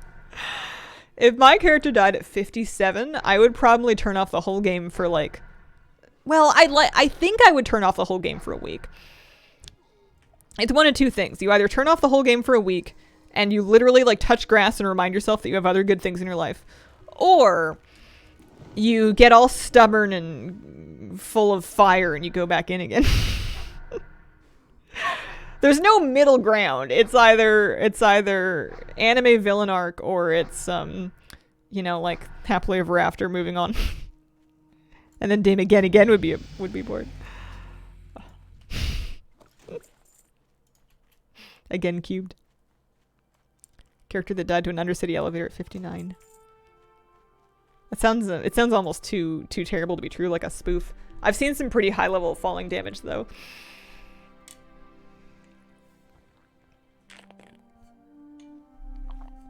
I like day cubed.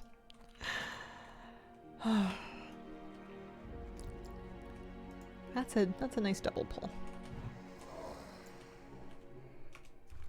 It's a little bit spicy to do them right where they stand, but sometimes tab target gets me into trouble. Response.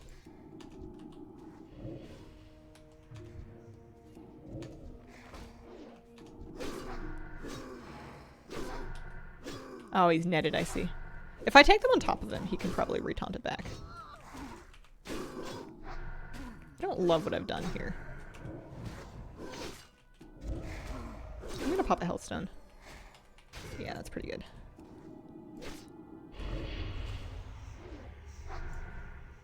That wasn't my best pull. That wasn't my finest work. It's also not a great idea to just let him vanish outside of my view. You never know when he's going to come back with something spicy. 9 and 10 axes, though. We're pretty close. Varian's got some kills in Stormwind. Critters.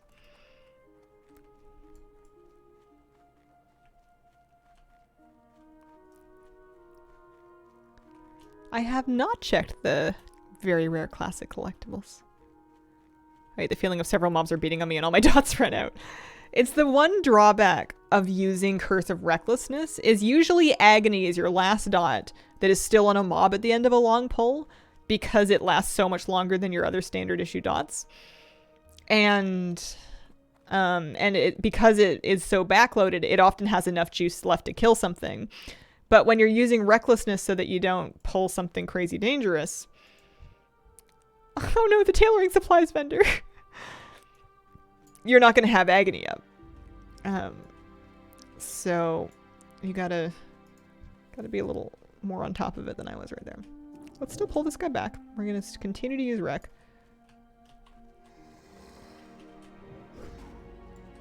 Let him build a little bit of aggro.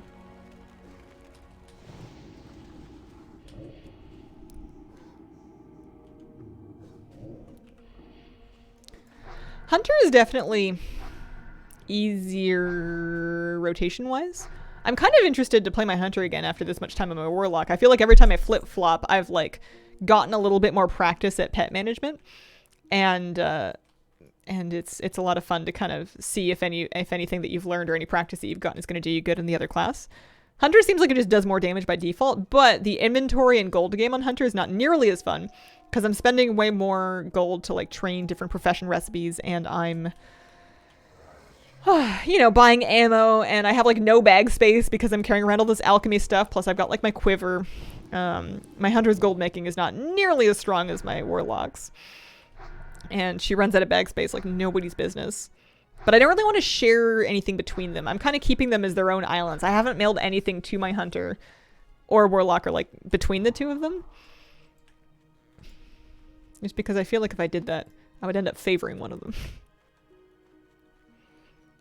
What are you making money on? Selling stuff. Selling cloth, selling drops, greens, bags, ore. I'm mining and skinning, so I'm selling ore and leather, depending on the values of it. I mostly auction house it. I'll occasionally vendor leather if the vendor price is pretty close to the auction price. But I just grind a lot of stuff and sell all of it.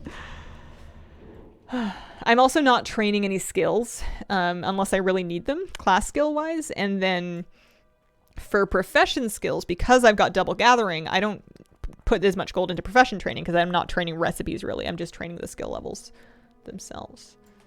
I'm going to eat clams. Do you think hardcore will carry on into TBC? I don't know, but I feel like it would be a bit strange because most of the hardcore experience would happen before level 70. I guess I'm undervaluing the importance of hardcore endgame. Oh, my battery's low. But like, I feel like most of it would be basically the same. I feel like most of it wouldn't change all that much.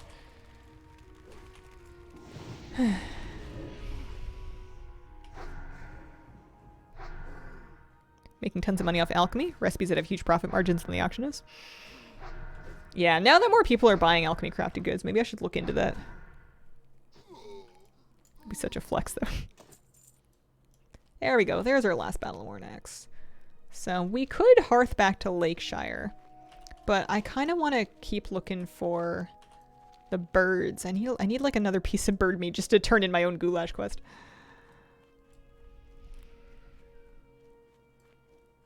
I do like grinding these humanoids, though. I think that, especially if I get to like 23, 24,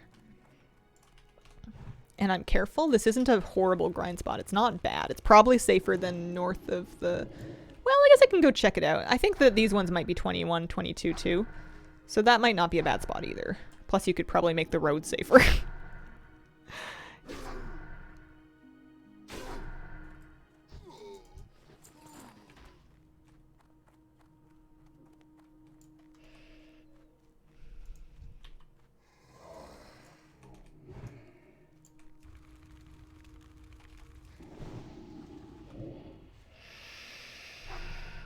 I'm happy with today though. I feel like I've made some decent progress. I think we're about 1 level up for a stream, which I'm fine if that's my new benchmark. I know that's only 1 level per 3 hours. What's my slash play for this level actually? We've been level 22 for basically 2 hours, 1 hour 57, and we are 68% of the way through it.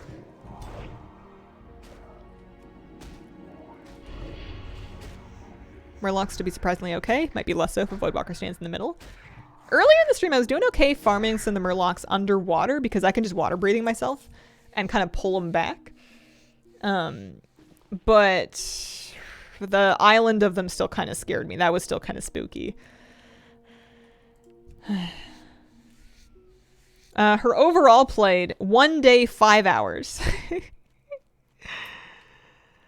But yeah, the Murlocs seemed alright too. Murlocs fill up your bag so fast because of the clams. You have to be really on top of popping open those clams. Go boil them, you know. Make some stam food.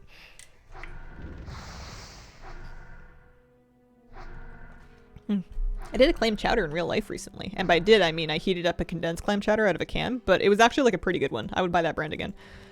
And I made my own bread to go with it.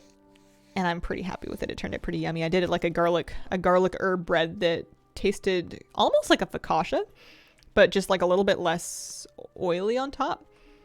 I want that bird. Can I have it? Nope. Too slow. Too slow. You're probably competing with gold farmers for those too. Oh, tin. I want the tin. Can I have it? It's behind this rock. Have I aggroed that whelp? I totally aggroed that whelp. I'm probably too slow. I bet you they're gonna go get that tin. Clam's eyes scales. All trash. Bar stacked to 20. Kind of thinking about dropping skinning for maybe Engie. Engie's really good for safety, is what I've heard. Engie target dummies save lives.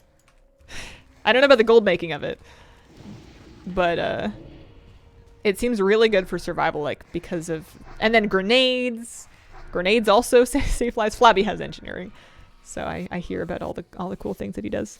Best for staying alive. Well, I'm not getting the tin, and I'm not getting any of the birds, but I got some whelp scales. I can vendor those. Wow, would you look at that?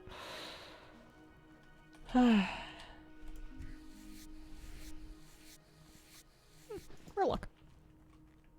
Oh yeah, there's some Murlocs on this shore too. I was really hoping I would get like 1 more bird meat, but there's just a lot of competition for them. And I really hate playing the mob sniping game. It's no fun. And only a little bit because I suck at it. Warlock's not wildly suited for it. You don't have anything that's going to instant tag. You have Immolate, which is your closest thing, and that's like a 2-second cast? Yeah. There's another bird spawn over here, potentially. Yes! Go get him! Immolate! My bird!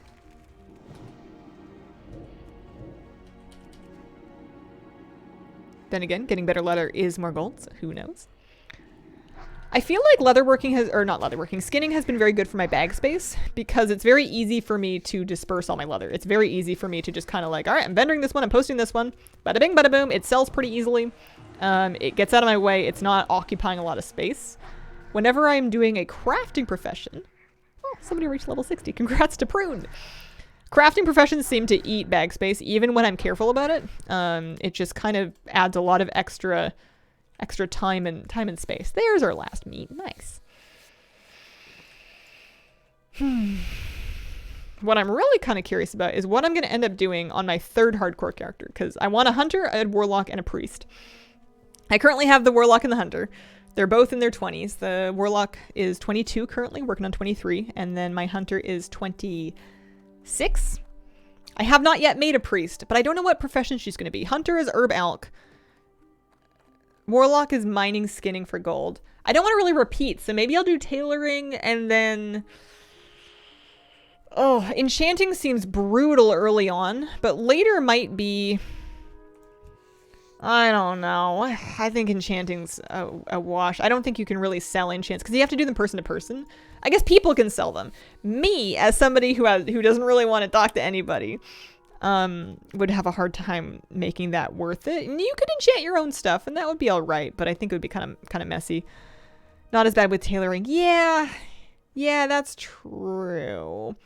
I guess I could always try it just for fun. There's nothing that says it has to be the most efficient way to play. It's not like I'm racing or anything like that. Oh, that copper's not worth it. That copper's right by a null camp. I'm turning around.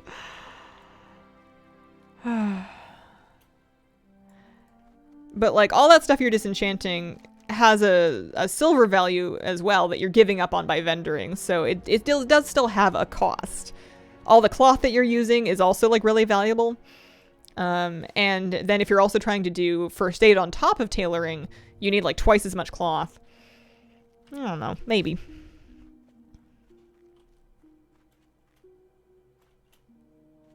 If anything said it had to be the most efficient way of doing things, I would be in trouble.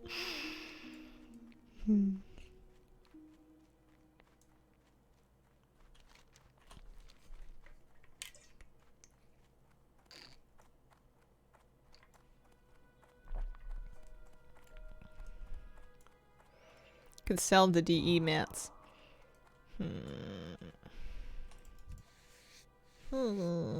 Yeah, maybe. Might be worth a try. Tailoring and enchanting is a pretty classic combo, and I can't think of anything else I would really do. Engineering is a good idea that I'm not going to do. I think it would crush my bag space too badly. And I'm too fidgety. No, that's not the right word. I'm bad at using consumes. I'm bad at like burning grenades and stuff like that. I would hold on to them for the absolute last moment, and that's not really how you want to do it. Especially if you have lots of them, you should be using them. Yeah. This is hardcore. My new tune is named No Redridge. I died 3 times at 18, once and 2 19s in Redridge. It's spicy out here. Like the rockets. Yeah, you know what? I ended up auctioning them. I used like 2 of them and then I sold the rest on the auction house. I couldn't take the pressure of having them in my bags. So I don't think enchanting is for me. Oh, speaking of bags, look at all this space. 13 silver for that. Wowee. Holy smokeronies. I need to clear up some space before I turn in the goulash quest. Ditch herb for enchanting and wrath.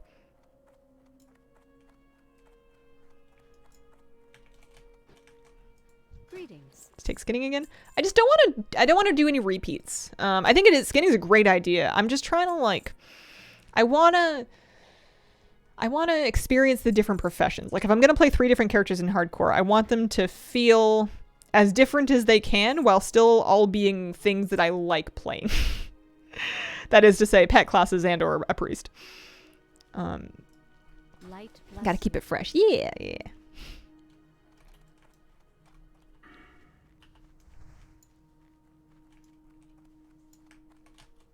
No choice. Get a crafting profession. You are right. I have done all the gathering professions. So you're right. I think it's got to be tailoring and enchanting. Oh, look, I sold some stuff. I got some 10 silver for some bracers, 8 for some gloves, 15 for some gloves, and then some medium hide sold too. I'm up to 4 silver, 59. Time to start wrapping things up. Yeah, I'm happy with skinning. I don't need any more armor. I'm pretty sure I already shopped since 22, so I don't really need to spend any of this gold on anything yet. Not until later. So the goulash, funnily enough, doesn't even need any boar stuff. Hold on.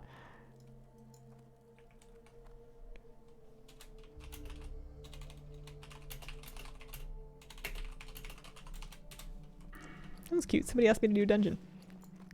I'm not gonna go, but I'm very flattered. I'm a high enough level that somebody wants me for something. All right, let's go to Stormwind. We've got some stuff to post. 3.5 levels. I'm pretty happy with that. Yeah, condor meat is just way too expensive to make goulash with. The Murloc fins, that's where it's at. Maybe I'll grind Murlocs next time so that I can, maybe I'll grind Murloc fins so that I can, make some fin soup and get some 6-stam food. Because the 4-stam food's kind of not cutting it for me anymore. Dead Mines? Wailing Caverns. Unless that means something else. Wailing Caverns would be like a pretty big run for me. More stuff the Murlocs drop and clog my bags. Yeah. Getting my lock level 17. Had 1 gold that I spent on gear and trading. Nice.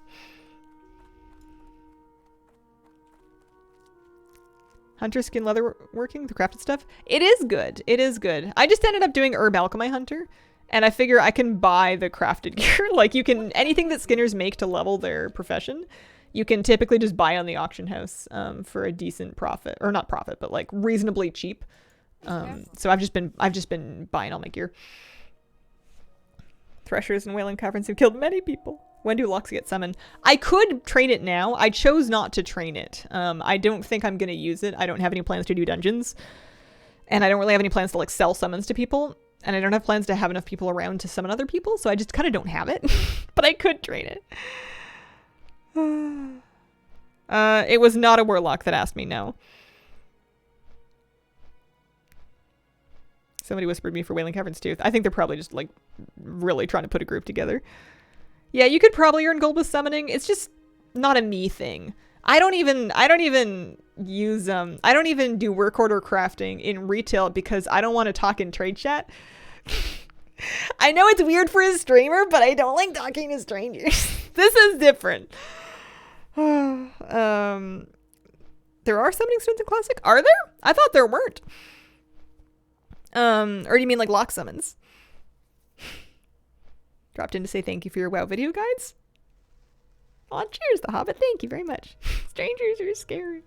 I don't know what my problem is. I don't know what my problem is with why I don't want to interact with strangers more in WoW. I'm not really afraid that they're going to say anything upsetting because I feel like I've kind of seen it all by now. I've been online for, a hot minute. I don't know what my problem is. Do you feel like you're bothering them? Maybe? I don't know. I feel like you can do stuff like that without bothering anybody. Like you can just respond to somebody who's requesting something. I don't know exactly what it is. Something. There's something in the core of my being that's like, you don't want to do that. Don't go for it. And no mage called Uppies just died. Folks are so clever. Actual summoning stones? Oh. Too many potatoes in straight chat. Uninterested in interacting with others. Maybe. I know that I tend to turn off and opt out of general and public chat channels because I find myself having just like a nicer and more relaxed experience if I'm not seeing a lot of, like when chat channels get like really political or inflamed or people are like getting into arguments. I don't like watching other people fight, even if it has nothing to do with me and I know that it's just really silly and dumb. I just don't like the ambient energy. That's a pretty aggressive level of conflict avoidance when you don't even want to watch other people argue online. Here, we're gonna go to the auction house.